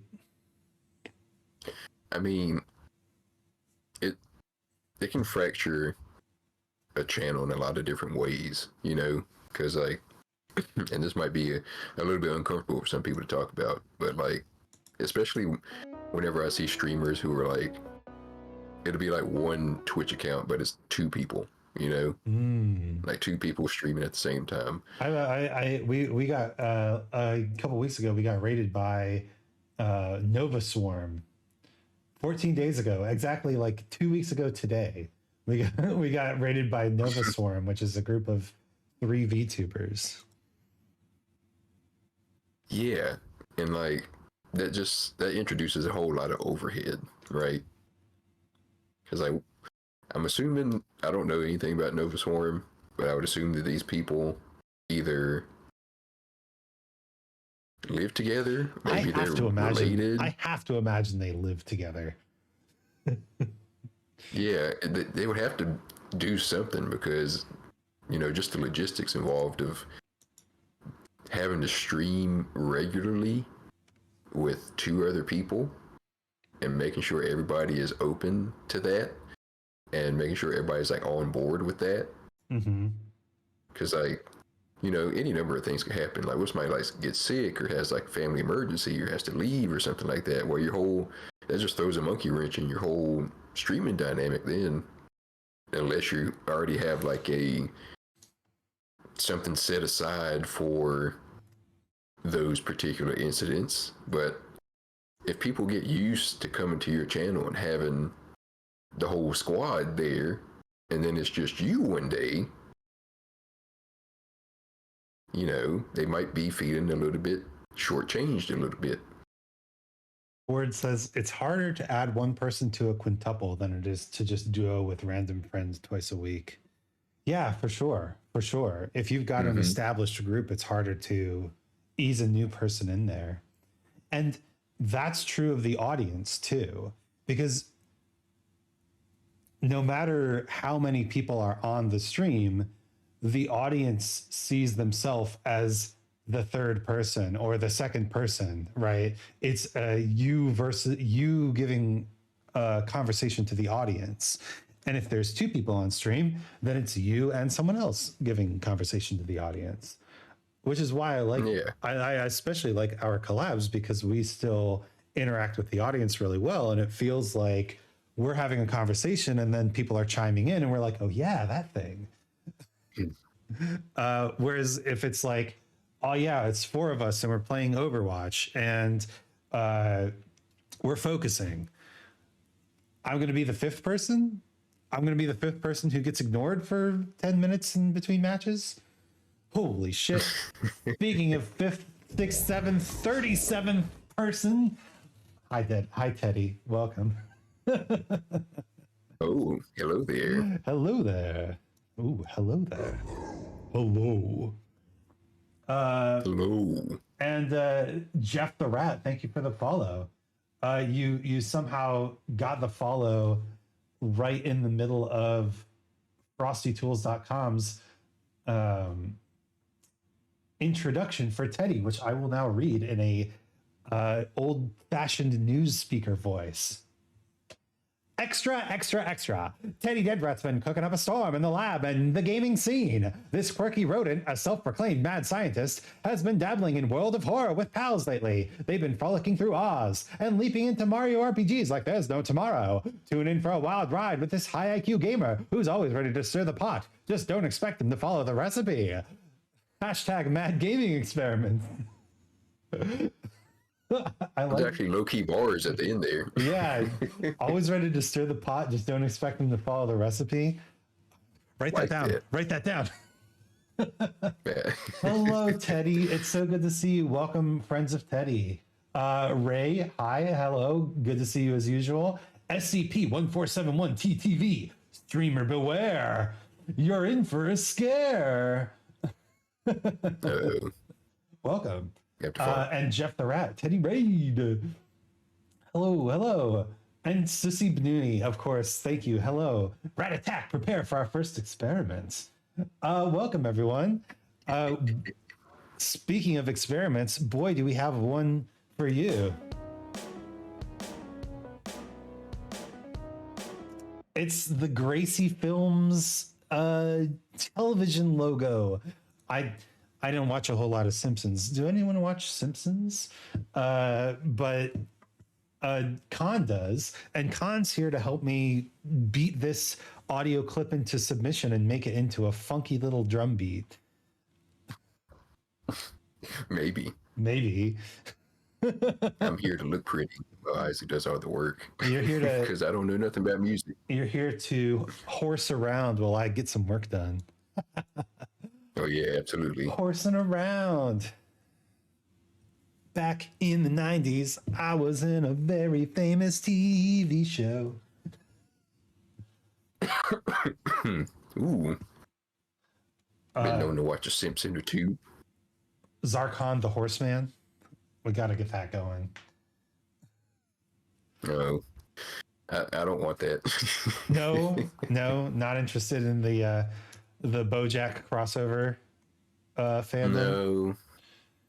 No, I don't think so. That's not my flavor. That's too self-deprecating for me. Yeah, who needs extra self-deprecation? Seriously. That's putting it mildly for BoJack. I've been known to watch The Simpsons or two. I have always watched The Simpsons. Incredible. See, that's my perspective. I watch Simpsons. I have watched The Simpsons. But I know there are people who watch The Simpsons. And I don't want to claim to have watched The Simpsons when I know there are people who have watched The Simpsons out there. I'm in the former camp. You just have seen some Simpsons.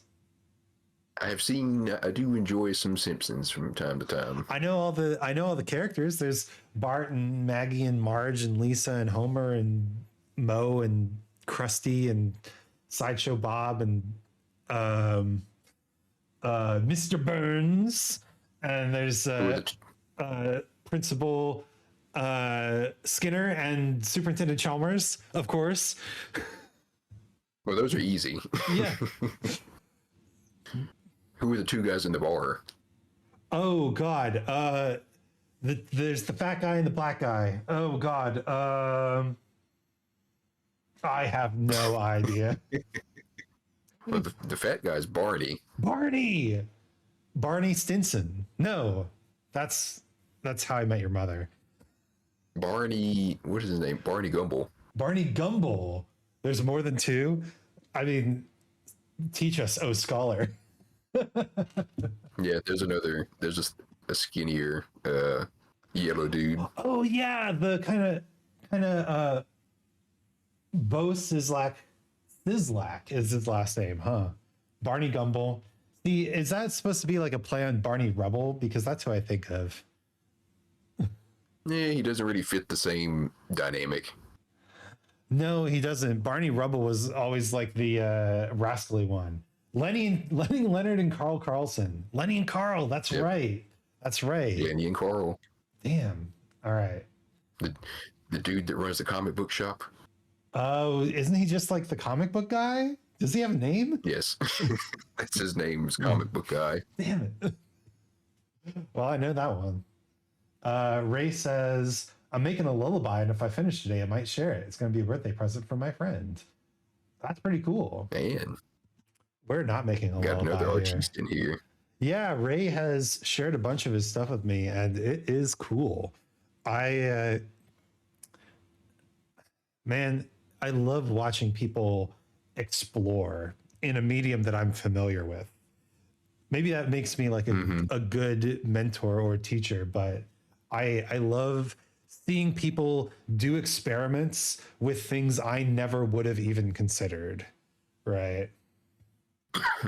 Well, I don't know if you remember the other day when you asked, when are you at your Isaacist?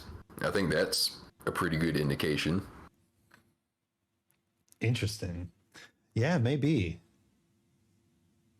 Comic book guy got a name. His name is Jeff Albertson. Damn. I don't know if I accept that or not. And he's got a wife now. Damn. What? He wifed. This is unthinkable. I should share on your server so some peeps would see. Yeah.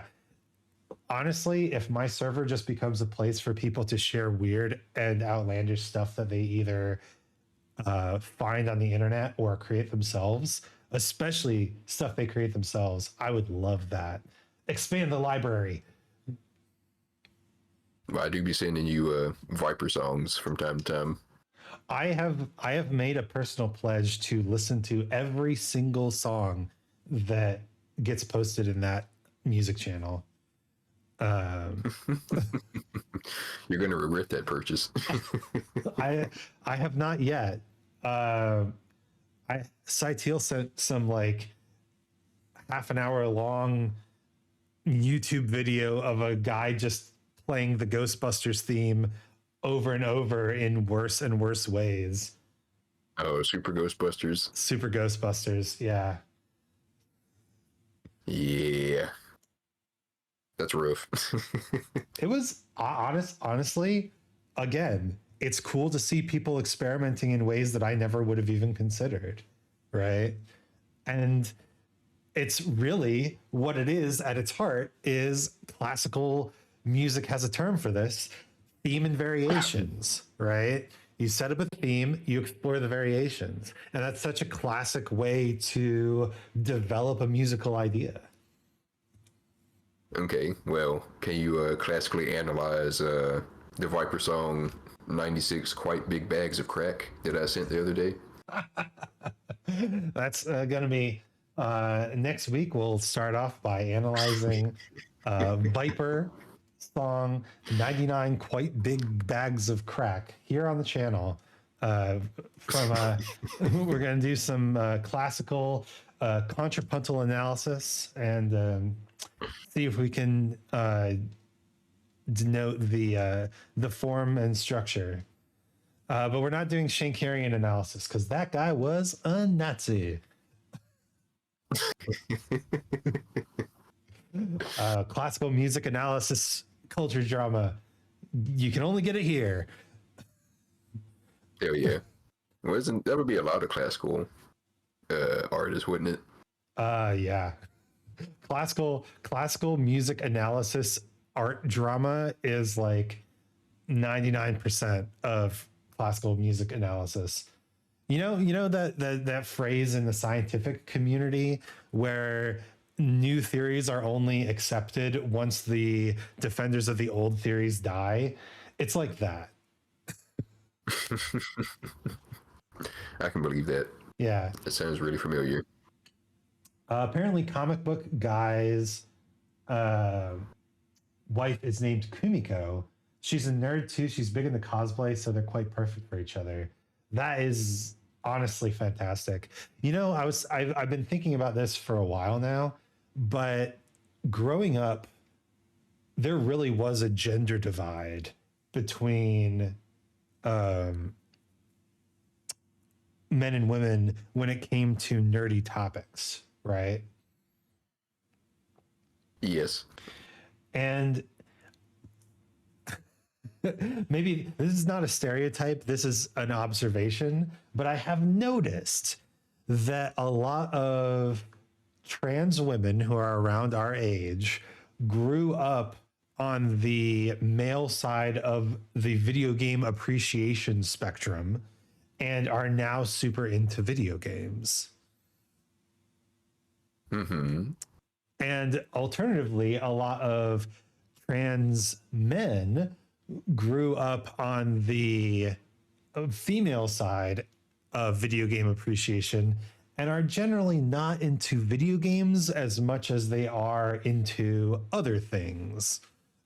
Like whatever, right? They have other interests outside of video games.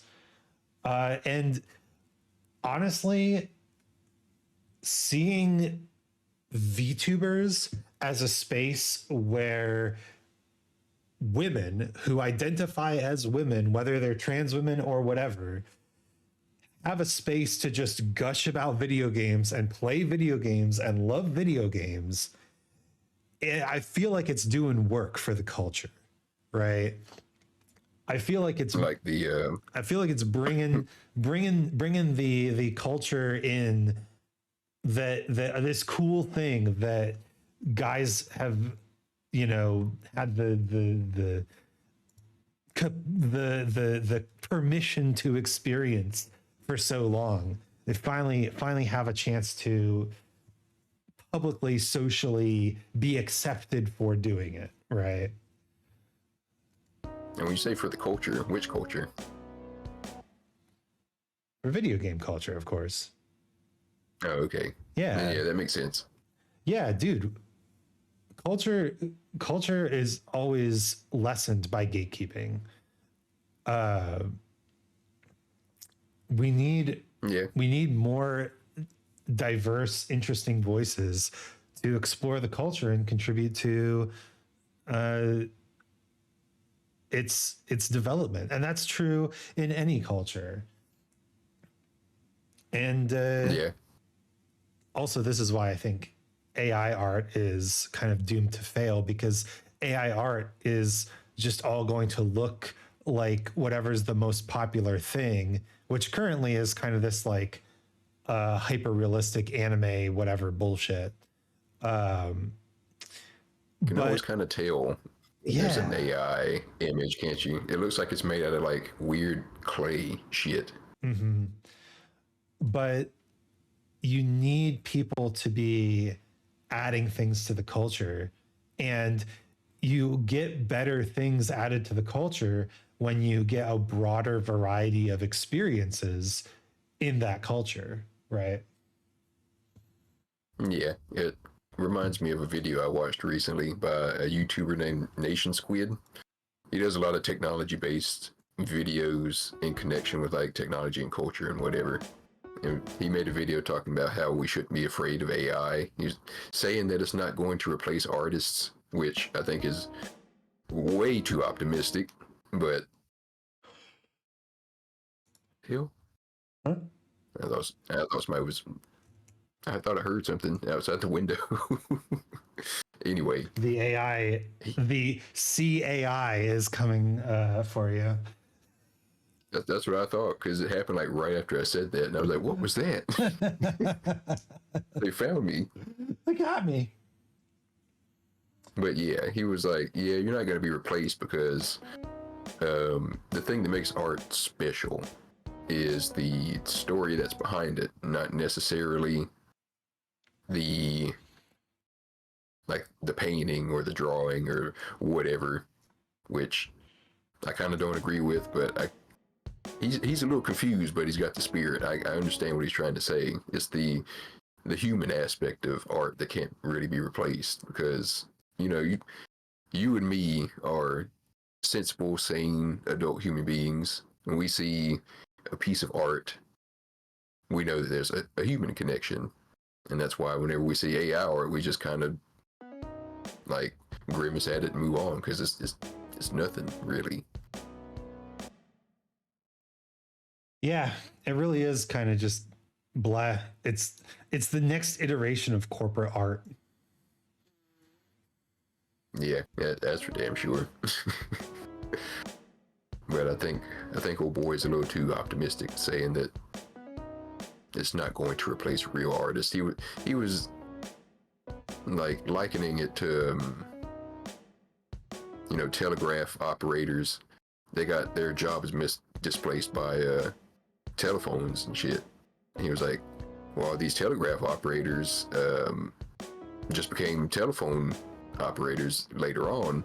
He was like, things are going to change around and people are going to get new jobs. And I'm just like, I don't know about that. I think AI is a little bit more potent. It's going to need a little bit more thinking involved. Yeah, like I like the process of making music. I don't want to become a prompt writer, right? For whatever AI generated music thing happens. Yeah, it's a sad state of affairs because they're not going after the real people who appreciate art and what artists do. They're going after the lay people who don't really give a shit as long as it looks nice. Mm-hmm. And I think that's where they're going to win at because I tried looking earlier for like a meme template on the internet. AI's on that Grubhub ad art grind. Fucking Grubhub ad level art. Have you seen some of the shit for like DoorDash and Grubhub like menus now? Nah, shit. My eyes have passed over it. That's about it. They're using it to generate what the food looks like, and they're getting it wrong. I love my burger with 8 stacks of meat and cheese that melts into the bun. Cheese bun. Perfect. Cheese button. Yeah, there you go. That's your AI written review. Oh, cheese bun.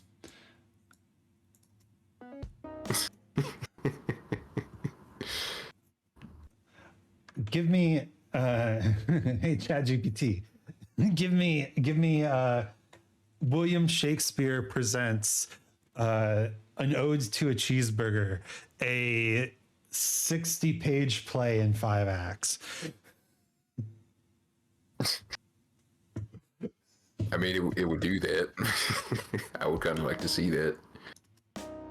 Okay. Written by a real person, though. Yeah, because the AI is just going to like insert the word cheeseburger a bunch of places, right? Yeah. Give me a person who like will select the appropriate Shakespeare play that was most like oriented towards capitalism, like The Merchant of Venice, right? And then, you know, create a scenario where there's a compelling story that ends with my quarter pound of flesh being the key of the thing. Like that's what I want. I want that creative synthesis. I want humans to do it. I don't want just an AI to poop out something that it assumes is good enough. Yeah, because it's just throwing shit together without really knowing the intent. And the only reason it's funny is just because it's like, this shit is wrong. It's funny that this computer thinks that this is what it would actually be. You know, it's not. There's no comedic timing. There's no witty Ar- rhyming, Artificial writing. intelligence can't compare to natural stupidity. God damn. I want that on a t-shirt. I seen that on a meme earlier. It was like artificial intelligence when natural stupidity walks in the room, and it was like Cooler from Dragon Ball Z looking really shocked. I I love that phrase because on the face of it, it implies that you know, humans are dumb. But if you think about it, truly, the best things that humans do are because we're dumb. Well, because they're dumb. I have I to mean, I have to pretend to be human 8 hours a day. Give me a break. to err is human. It's literally one of our calling cards.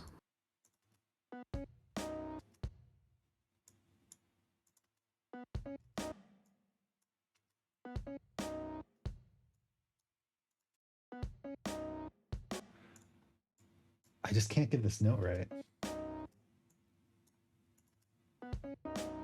Maybe you should use a different pencil.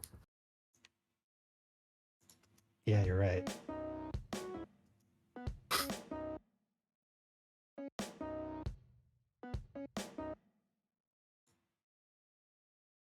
Stupidity and failure is where we learn.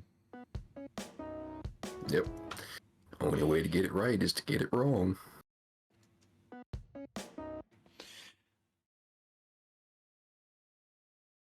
Man, I'm kind of proud of the quarter pound of flesh joke. Like, damn, give me the script. I want to write the hamburger merchant of Venice. No. See, you were going that direction. I was wanting Hamlet to go on to Hamlet. go and wax philosophic about a cheese bun while holding like a thick ass burger instead of A skull. Horatio's skull at the Yeah. end. Alas, poor Ronald. I need to send you that video of the burger czar. You do. I actually had a really good one recently. I was talking to my friend about D&D, and she's also into wrestling, right? And we were talking about how you can set up the scenarios for the players, but you can't really control how they react to it, right? And so eventually, as a DM, you kind of have to accept that you are going to tell the story that your players will interact with the most, right? Mm-hmm. And so I said, if one of your villains has to be Cone of Cold Steve Austin, then that's what you got to do. And I was so proud of that fucking joke. Cone of Cold Steve Austin. I approve. Yeah. God, Royale with flesh. A Royale with flesh.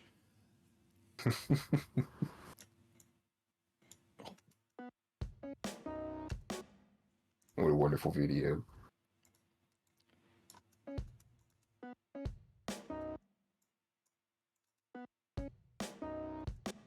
Where the fuck does this note go?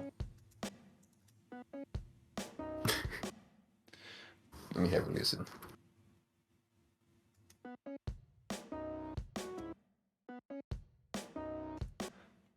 Okay, just turn off. Boo-doo-doo, doo-doo-doo, boo-doo-doo, doo-doo-da,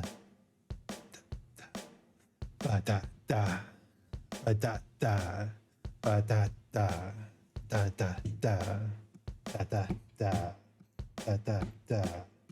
This is the drum beat from Come On Feel the Noise. Come on, feel the noise. Girls, rock ya boys. Yeah, it's just, I just wanted something to kind of cut up the audio to.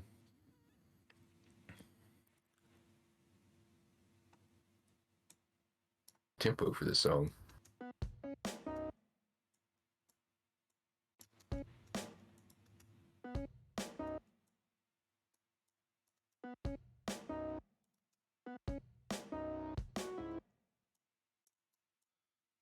Ba-ba-ba.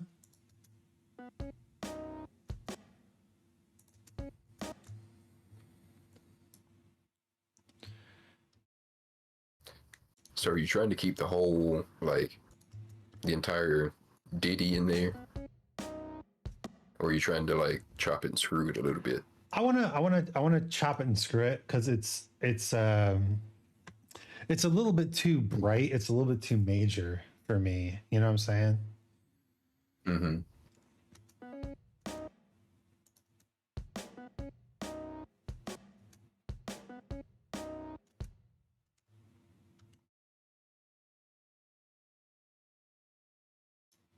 I don't know. It's hard.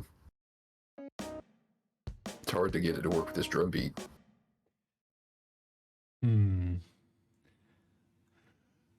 It is. The tempo is currently like 140. That's pretty high. 140. It's pretty high, right? Yeah, it is pretty high.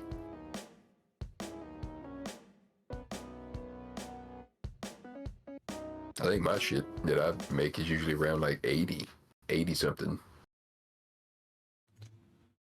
80.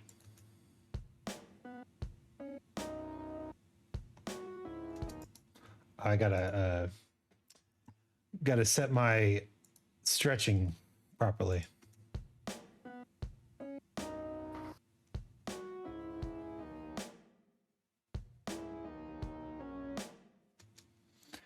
What do I want?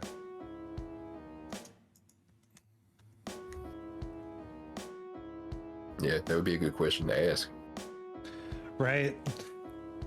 Sometimes you get so hooked up into the technique of things that you forget to ask yourself, is this good? Is this I feel that. Is this good by my opinion, by my standard? Yep, I feel that.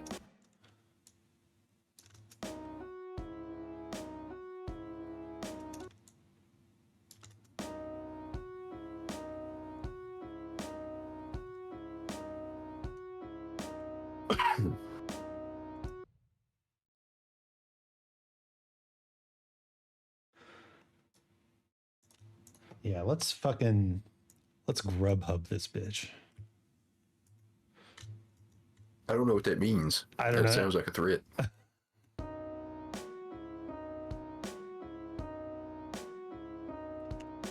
Right now I'm trying to make the melody in my lullaby because I'm almost done. Just need to adjust and think of what order of notes I should make.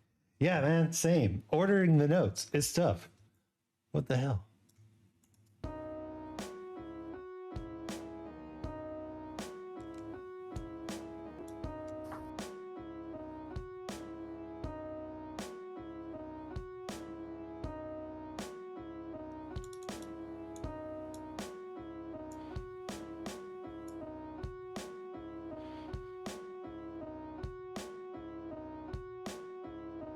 Does that even work?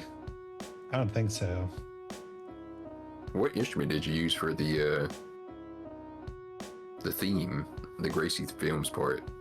Just a bunch of synthesizers. Bunch of synthesizers. Hmm.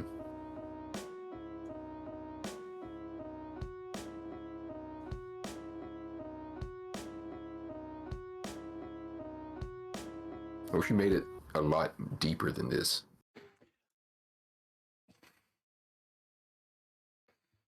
I could. I'm trying to start by focusing on the notes.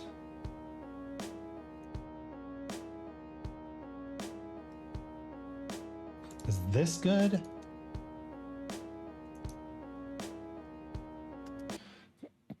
What if I stretch it a little bit? We know Khan loves stretching. Oh yeah. You always gotta stay nice and limber. Do you do yoga? No, I don't, but I do try to keep fit in other ways. Yeah. Go on walks and shit. I go running about every day. Well, 4 days out the week, and then I take off for the weekend because I'm old and it hurts my knees. Got to strengthen them knees, man. But I'm old. It's annoying for me because I can hum the melody I want, but my arrangement doesn't match. Yeah, so when you get to that, I find that it's good to kind of do what I'm doing here, where I just have this really basic drum beat and we're just messing around with like things like notes and tempo. Isolate the problem, right? Write down the melody that you want, and then, or record the melody that you want in your DAW, and then after you've got that down perfectly, try to find a way to push things together, you know. Mm-hmm.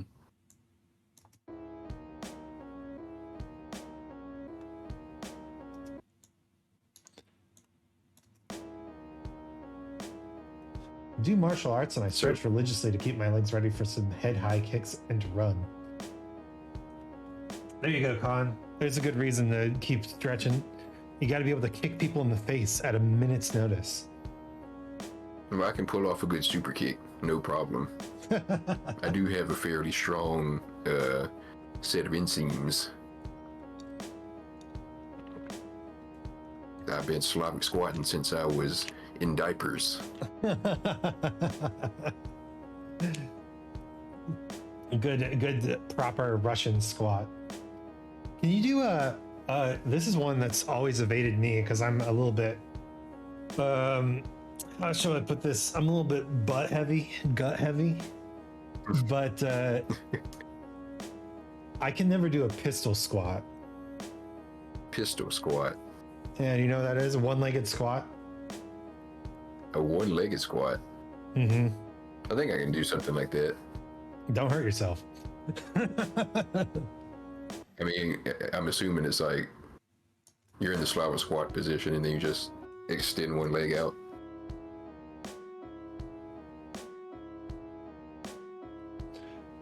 Pretty much. Or are you talking about like doing like a squat, like an exercise? Yeah, the pistol squat is you start standing on one leg, you do fold down to a full squat, and then you push yourself back up. That doesn't sound too hard. Okay. It doesn't sound too difficult. For me, it's been kind of like the thing that I have always wanted to do, but I can't. Like I want to do things like, I want to start with things like pistol squats and handstands and like arm only planks and stuff like that, because eventually I want to be able to break dance, right? Yeah. But I've been doing similar stuff. yeah, you can't get into the body work, the hardcore spins and stuff, well, breakdancing, unless your shoulders and hips and wrists can hold your weight, right? So gotta start slow. Practice and all will come. That sort of thing. Yeah, I do. I do a lot of that kind of stuff just because I like to make pretend that I'm an actual wrestler. Oh yeah. You gotta learn how to do like the falls, right? Oh yeah, the falls are easy. It's like all the other stuff that's hard. Like I can do like a decent flip, like a front flip, but doing like a handstand, that's where things get kind of shaky for me. Just going head over heels like that. I'm not used to the change. It doesn't help that I have a really fucked up sense of equilibrium too.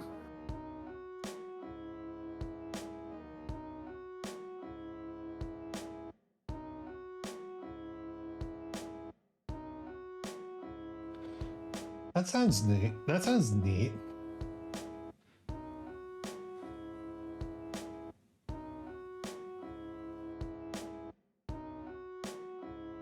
So is this going to be like the main driving instrument, or is it going to be like in the background?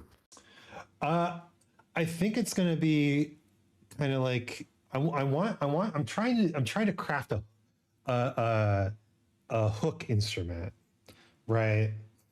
Something that can kind of form the identity of the song. It doesn't have to be constantly behind the song. We'll create other stuff for that, but I'm trying to kind of find that hook energy. You know what I'm saying? Yeah, because when I was doing my excursion into the world of Gracie Film Studios remixes and such, I found one dude who did a remix, and you know it was kind of mid until like the middle part where he muffled the Gracie Films part.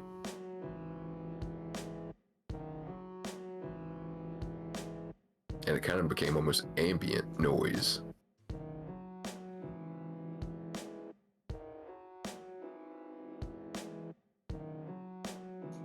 Let's see if I can find that actually. Yeah, it's theme and variations, man. Theme and variations. Can do a little bit. I lose some balance, but I can still hold up pretty okay. Yeah, man, it's tough. It's tough. The balance is the issue. My ass is just too fat. Gotta work on my hammies so I can push my front leg forward without like falling backwards. Don't have a place to practice grappling and wrestling, so I don't know that besides the suplex. Suplex is pretty classic now. Can you do a suplex, Con? Wait, which one? Mm-hmm. I opened up a can of worms. Yes, there's so many suplexes. Oh no. You got the vertical suplex, you got the German suplex, Northern Light suplex, Tiger suplex, T-bone suplex, Fisherman suplex. Fisherman's suplex? Yeah. It's like a vertical suplex, except you grab the person's leg.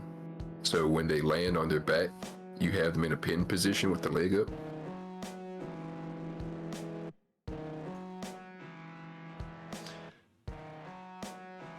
I'm having trouble picturing it. I mean, Oh man. I have to send you wrestling materials. yeah, well, so tomorrow I'm gonna be on your stream, right? Yes. And hypothetically, we're gonna be chatting about whatever, but wrestling probable? I mean, hypothetically, we're going to be chatting about whatever. I think that's more probable than anything. But yeah, we'll get some wrestling thrown in there. I'll put a pin in this for later.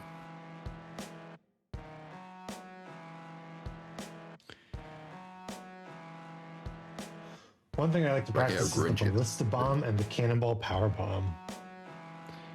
Batista bomb. Oh, wait, ballista bomb or Batista bomb? Ballista. Cannonball power bomb. Power bombs are hard, man. Mostly because you gotta land like right on your ass.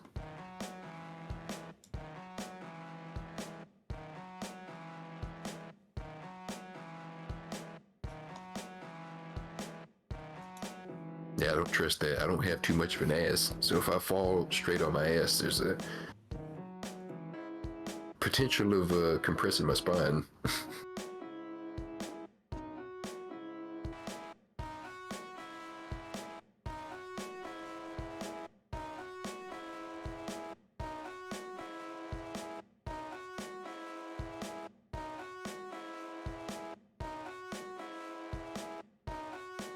Most focus on kicking and punches. I think that's pretty common in most forms of martial arts, is limb attacks. I think that's why like judo is so well known, because it focuses on holds and throws instead of strikes. Yeah. I do enjoy some Muay Thai. And see, I just like pad thai. That's the problem. Ba-da-da-da-da-da.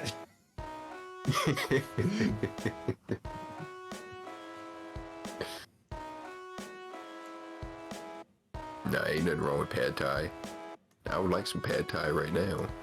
Now that you mention it. Fast speed definitely makes it too happy.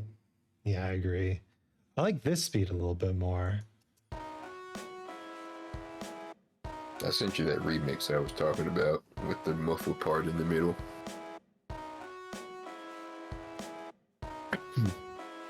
I will listen to it. Wonder when you can make another shitpost song. Is this not kind of a shitpost song? I guess not. I guess it's not really a shitpost song, is it? Because it's like whatchamacallit? Trying to be legitimate. Yeah, I was gonna say it's an actual production. We're working on it. What qualifies as a shitpost song, though, right? Whence cometh the shitpost? The shitpost is already here. We just have to manifest it. That's right. I am the shitpost. I am the power. Right now, my best martial art I want to learn is running. Sorry to say, but for me, it's not. It's kind of a cool beat to chill around. That's cool. We take that too.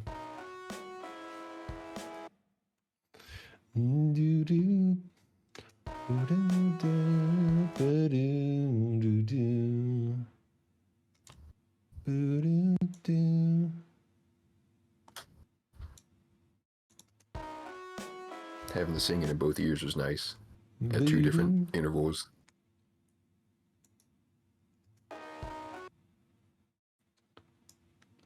Do I just do this?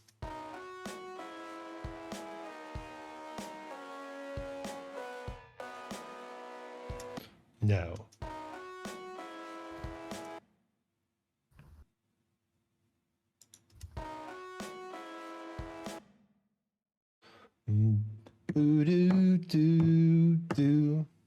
It happens right on the fourth beat.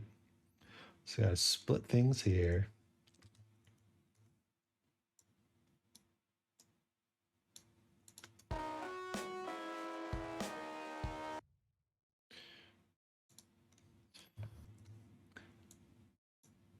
Sometimes I think about how old school music producers had to literally like cut tape, like cassette tape, and splice it together in order to make sounds. And I'm just so grateful. You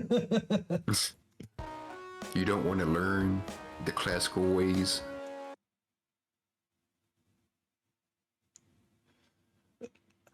Man, there's a difference between learning the classical ways and being forced to use the classical technology.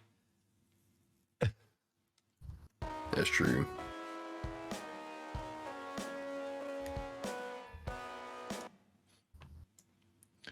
I don't want that last note.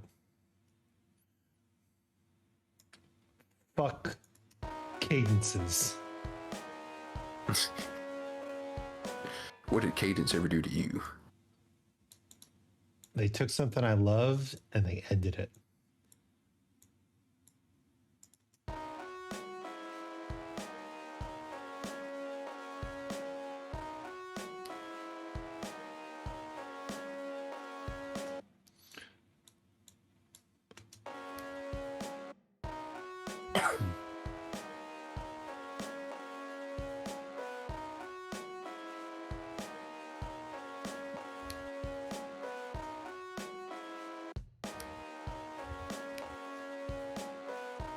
Getting somewhere. I'm enjoying the way this is shaping up.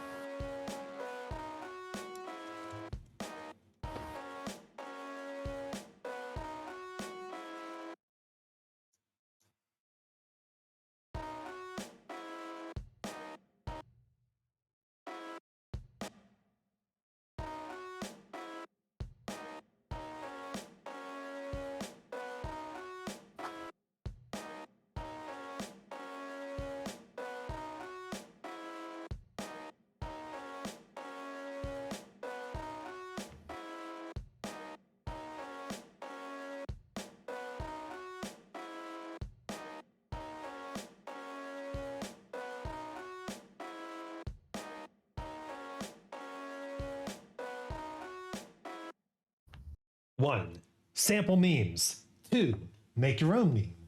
Three, make it sound funny like using a Pringles can as an instrument and use an elongated burp as a cool effect. Yeah, those are good. Those are good ways to make a shitpost song.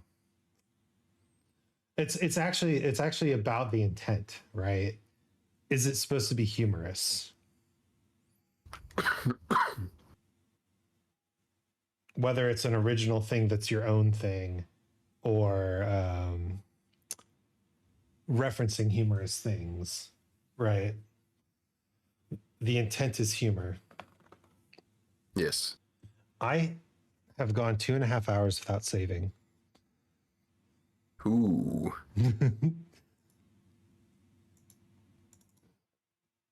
That made me panic a little bit. Yeah, we can delete the temporary files, and then we can collect all and save. Okay, cool. The creep chord progression is my favorite due to how unique it is. Fun fact: the creep chord progression is also the progression of the Steven Universe theme song, because Rebecca Sugar steals all of the chord progressions that they find interesting. Oh yeah. Okay, let me pull that up. Remember the band being called the Poop Shitters and making shitpost songs. I don't know anything about that, but I am going to share. So this is LMMS, and you can What's this? You can tell it is good because of how shitty the website is. Is that supposed to be an indication of quality? These days. But LMMS is the free and open source digital audio workstation that Ray uses. Oh, okay.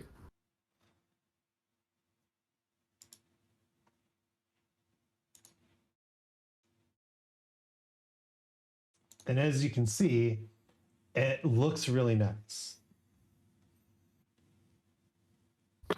Does it come with virtual instruments built in already? I wonder if it does. I bet it does. Or at least piano. Oh yeah, it includes a variety of audio plugins. Bit Invader, Freeboy, Kicker, LB302, Mallets, Monstro, Nescaline, Opulence, Organic, SF2 Player. Nice. Triple Oscillator. Woo. Mm. Yeah, man. Graduate from GarageBand. Join Explore LMMS. I'm gonna put it down on the list. Put it on the list.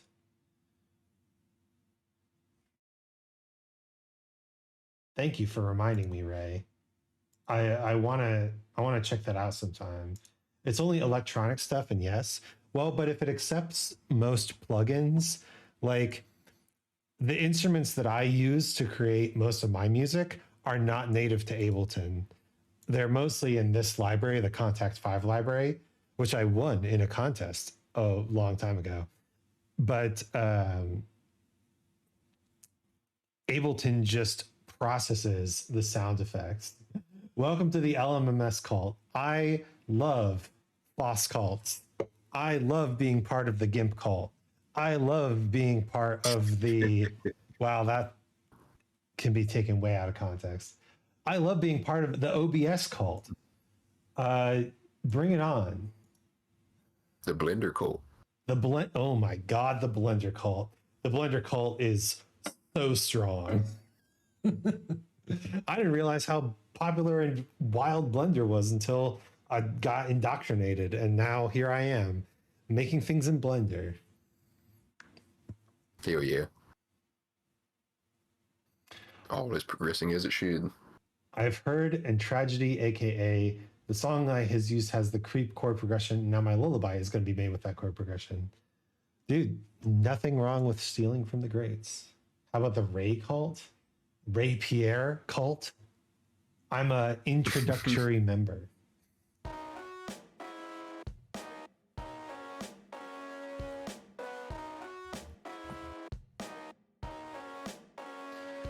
Isaac, I suck at Blender editing. Help. Do not ask me for help. I'm baby. I'm baby. Khan can help you. You seen my model? I'm here to throw you. There's a bus I am throwing you under right now. I don't know. You'd have to see my model and come to your own conclusion if you want me to do that to you. Let's be real, pop songs always use the same 4 chord progressions, aka let's play them. E minor. Oh, it's muted. E minor.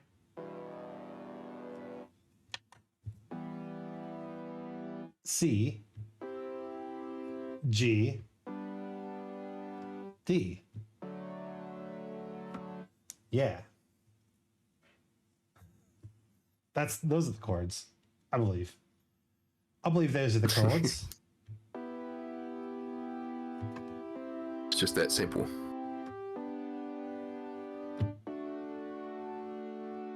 There you go. Name the song. I'll do it again. I'll even do it again.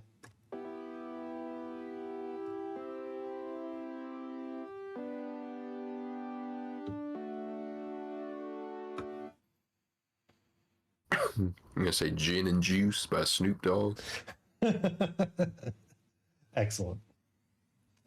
Sometimes D is switched with D minor. You think so?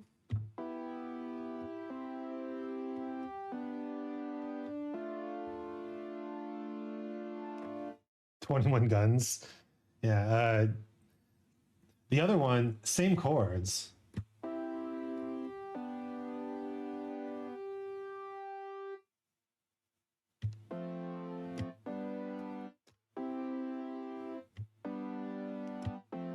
Don't Stop Believing.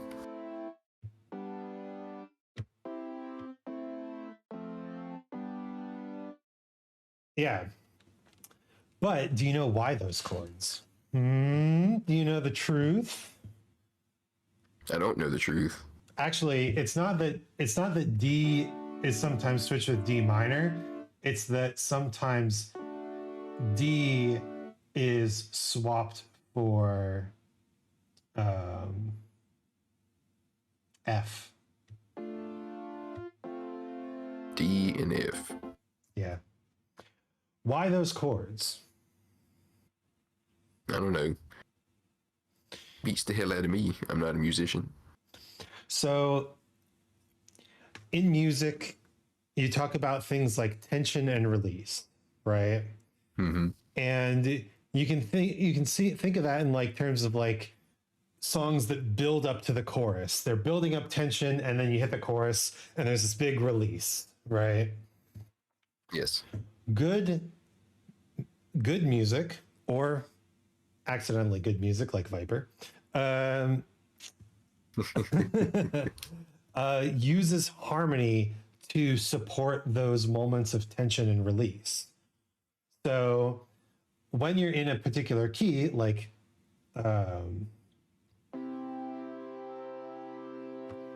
C, well, I guess the chords that Ray is using are in G. So when you're in a particular key, like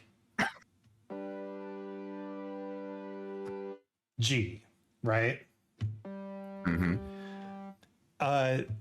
The note G is the most important note. Okay. You can play a bunch of Makes other sense. notes, like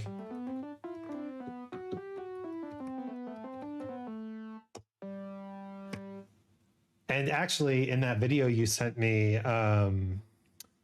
with Steady Crafton, he calls this the magnet note. Yeah, I was just thinking that. The magnet note, the note that gets pulled, you pull towards you, right? This is home note, the home note. And it's also called the tonic note in classical theory. And the home note has the home chord built off of it. And generally, Yes. we talk about chords are built in thirds because seconds are a little too crunchy and fourths are a little too spacey. So we go thirds. And we get this nice home tone. It feels like home. And that is what you can equate to like a release of tension. Like, I'm home again, right? So then you also or go ahead. I'm trying to wrap my mind around it here. So you can introduce any kind of variation before this, so long as you come back to this home note.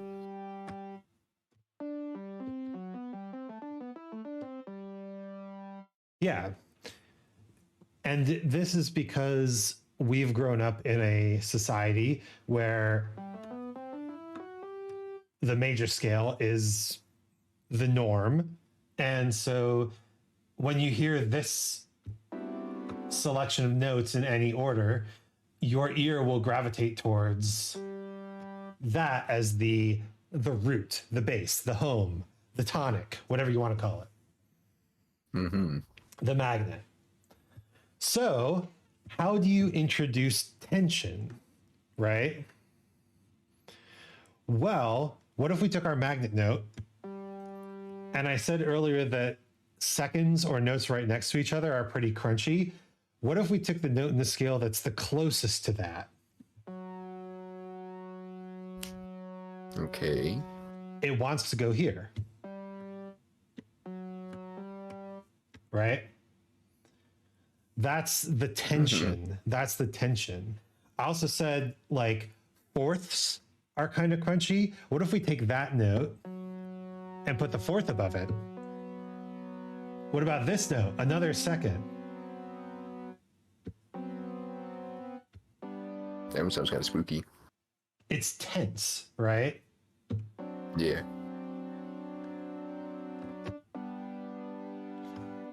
Tension and release. And it's all contextual. You're only hearing this chord as tense because of the cultural norms about that sound and the relative knowledge that this is our magnet note. But we know this automatically. It's so ingrained into us that we don't even understand how we're feeling it. We just feel it. I like that. So you have this chord, the home chord, and you have this chord, the tension chord, right? That's G and D. So you've got your home chord, you've got your tension chord, which are also called the tonic and the dominant. And you can think of it like home and the feeling of wanting to go home, right? Mm-hmm. But what comes in between leaving home and wanting to go home? Exploring, wandering, the feeling of finding new places to explore, right? Mm-hmm. And so that's where those other two chords come in. Like, if I'm in my magnet note and I don't want to go here, but I want to go somewhere different. Maybe like that fourth interval was kind of spacey. That's cool. We can build a chord there. And it doesn't really feel like we're needing to go home, but we could go home, right? But as soon as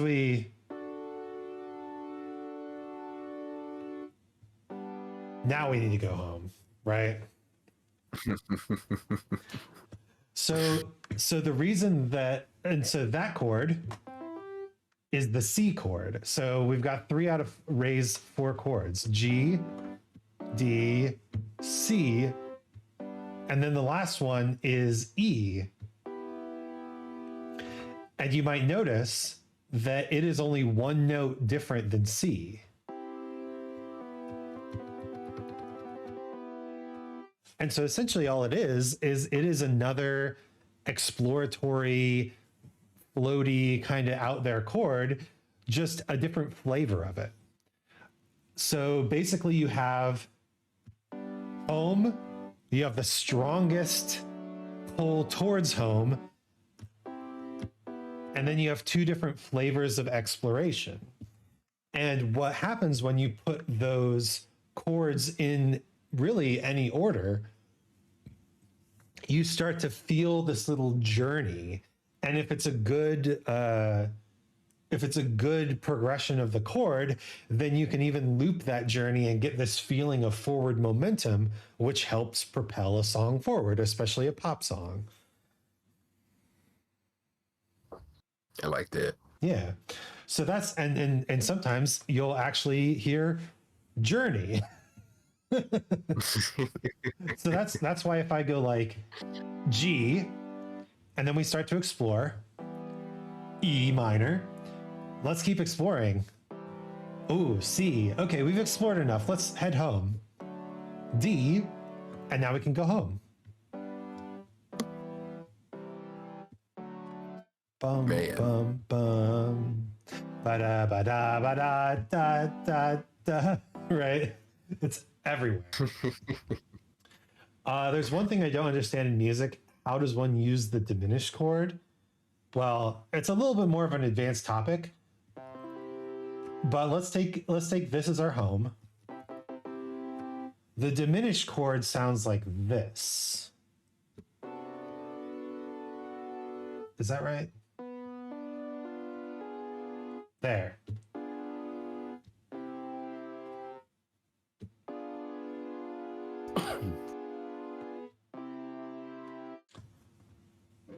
The diminished chord. It's essentially the same as the D chord. It's pulling you towards home. It's just doing it in an even stronger way, which doesn't make for good loops, which is why it's not used in pop music often. If you use the diminished chord in pop music, it'll feel like it super needs to go home. And then it doesn't want to leave. Right? Yeah. The cool thing about diminished chords, especially in jazz though, like because of the way the diminished chord is built, there are actually only 3 different diminished chords. There's this one, and that one. But there's 12 different keys. So if you are in this key, C major, and you decide to hit them with a diminished chord, you could go back to C major, but you could just as fluidly go from C major to the diminished chord to E flat major out of nowhere. And they love that shit in jazz.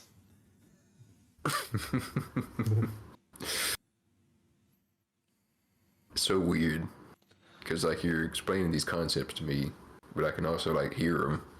Yeah, I think a lot of music theory is putting names and functional ideas to the sounds that we've learned through osmosis from society. Sounds like a tritone thingy too. Well, it's funny that you say that because this chord is made up of that was wrong. Made up of 2 different tritones. It's all tritones. Tritones all the way down, baby. And that's also why you can use a tritone substitution. So sound intense with the diminished. Exactly. So if you take a C major and you play the 5 chord,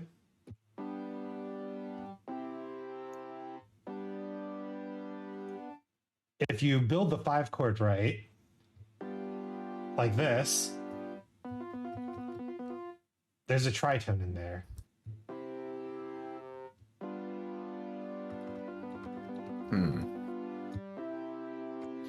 But just like with the diminished chord, there are 6 different tritones, which means this tritone could resolve to C, or it could resolve to F sharp. And that might sound wrong, but let me play it in full context.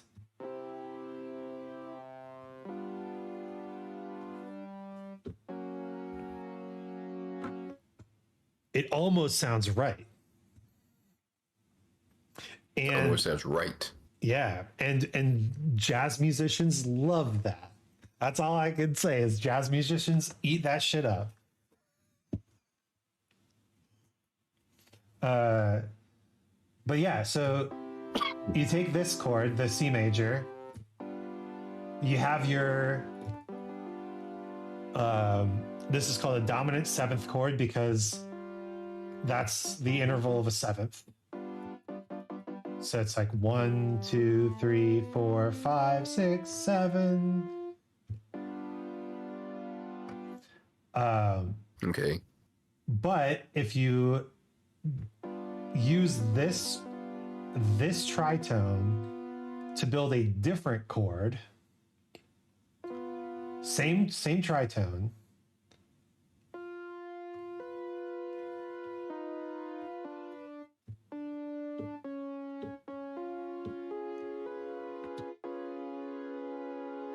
so this chord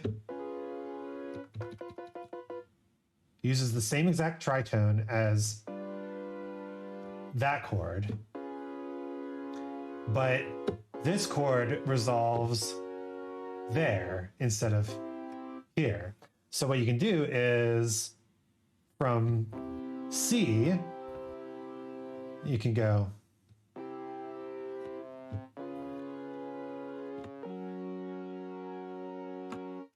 and that's a tritone substitution.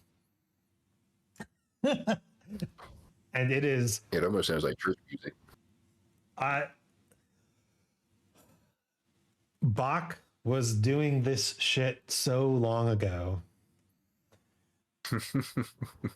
But so it could have been church music. It could have been church music, but that's the thing. Not only was Bach doing crazy harmonic stuff that eventually influenced jazz, but jazz started doing crazy harmonic stuff that influenced gospel. And so basically, we took a stop at hell to get back to heaven.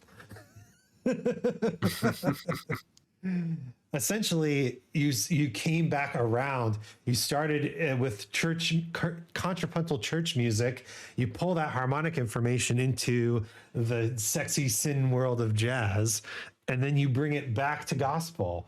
And now you have sick gospel licks that sound exactly like that. Damn. I never would have thought. I can even hear. This is kind of funny. I have a. I wonder if this will pop up. I'm gonna have to display capture again. Here we go. I have this thing, which is like the organ.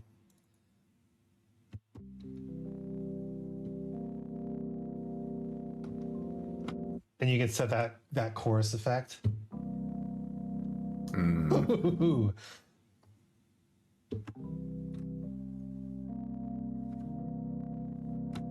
Beautiful. And you can even, so this is how they used to do the church organ stuff. You pull out, these are called stops, by the way. Gotta pull out the stops. Yeah, that's where the phrase comes from. Pull out all the stops. If you pull out all the stops, all of the pipes in the organ are playing as loud as possible. Hell yeah. And that's what that means. Pull out all the stops. Leave nothing behind, right? Mm-hmm. And so you can get like sick riffs like.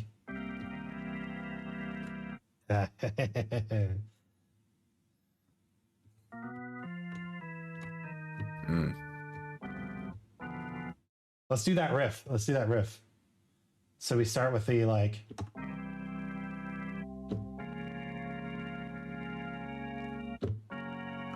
No, it was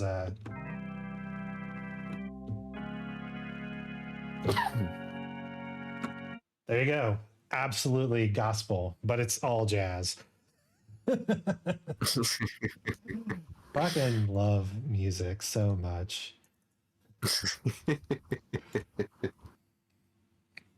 Man. Anyway, I made some music. I was about to say standing ovation. I don't know if you can hear that.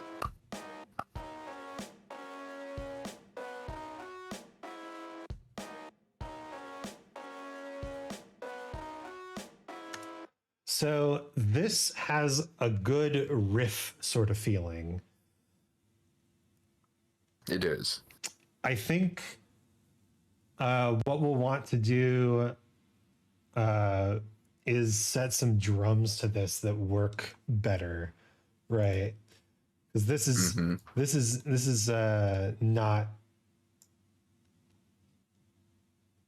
not like good drum material.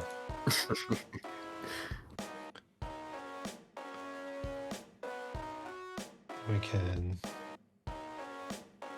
just go like this.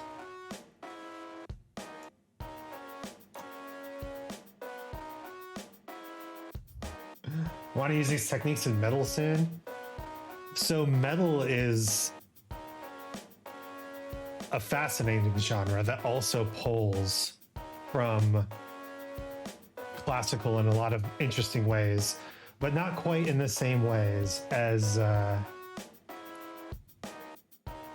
jazz.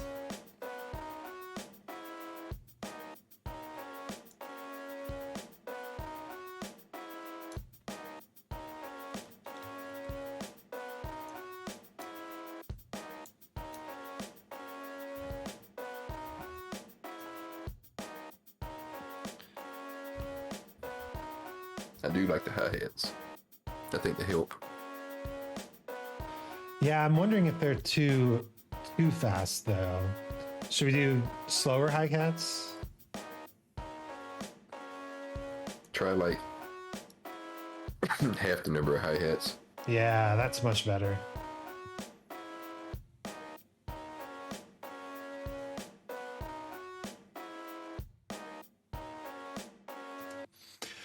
So I think what we'll want to do next time is really work on the drums drums and like a bass line. I feel like if we had a good bass line, it could kind of underscore that, almost like, I don't know what you would call that kind of effect on the Gracie part, but it's feedbacky. It's kind of rough sounding, like a really old amplifier.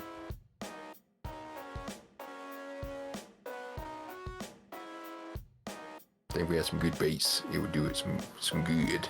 Yeah, a little bit of distortion, a little bit of Distortion, that's the word. yeah. I keep trying to like work on cleaning up my production sound, but I just keep pulling into more distorted genres. Like I was into hyperpop, and now I'm listening to Viper and stuff like that. Oh yeah, that's one reason I love Viper so much, is how dirty it sounds, how weathered and worn it is. I don't know what it is. It just captures the imagination. Mm-hmm. It gives you just enough to work with, but it also like leaves a lot of room for you to think. I wanted to share something with you. It's related to the kind of like the AI art discussion that we had earlier, but it's it's an old animated commercial. Animated by a guy named Richard Williams with grease pencil and paint directly on animation cells. I wanted to show this to you. I'm ready.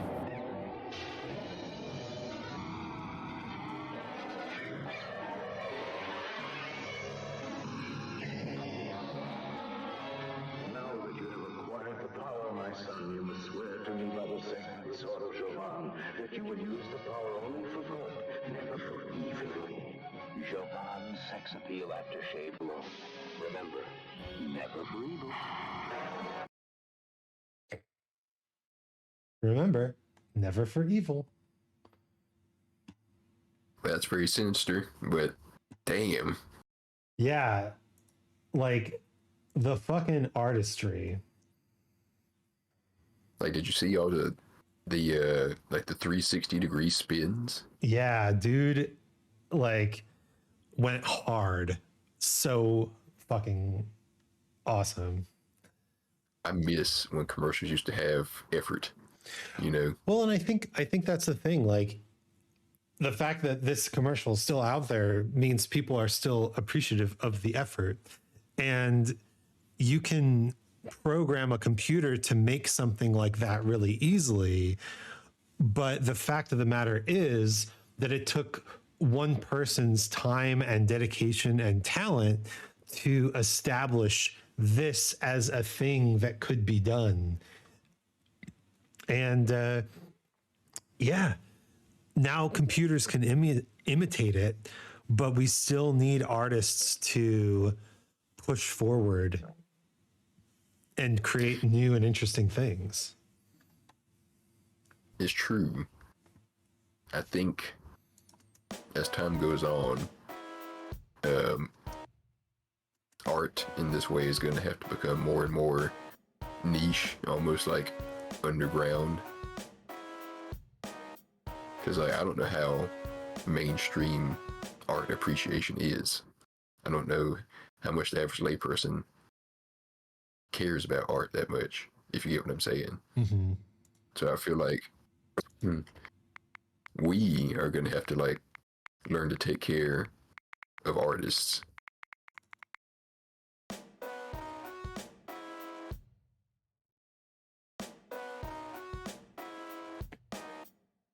I agree.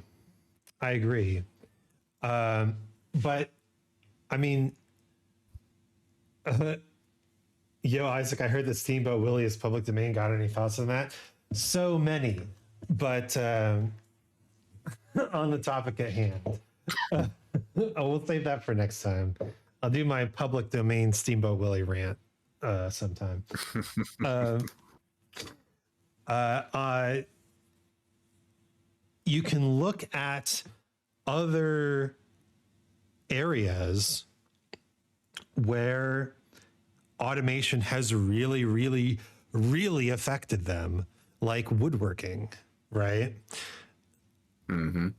Yeah, you can make a table from IKEA with a machine so easy. Everybody has an IKEA table. So what do the woodworkers do? Well, they do one of usually three things. One is they become hobbyists, right? Oh, I just Mm-hmm. make little gifts for my friends, right? And that's Mm-hmm. kind of what I'm doing with my music. I'm kind of just making little gifts for my friends, right? I Yep. I don't need to be big and famous. I can just use my uh, musical skills to make cute little things that my friends can use or listen to or whatever, right? Yeah. Set on your mantelpiece and admire it. The second thing that they do is they specialize in an extremely specific or difficult technique, and they start taking commissions, right? Yeah. And I think that that's probably like the best thing that a commission artist can do is be very specific about what you offer. I don't think I do that. I think I fail at that because I don't really know what I am so good at that I can say that I am not just you know, competent but an expert at it.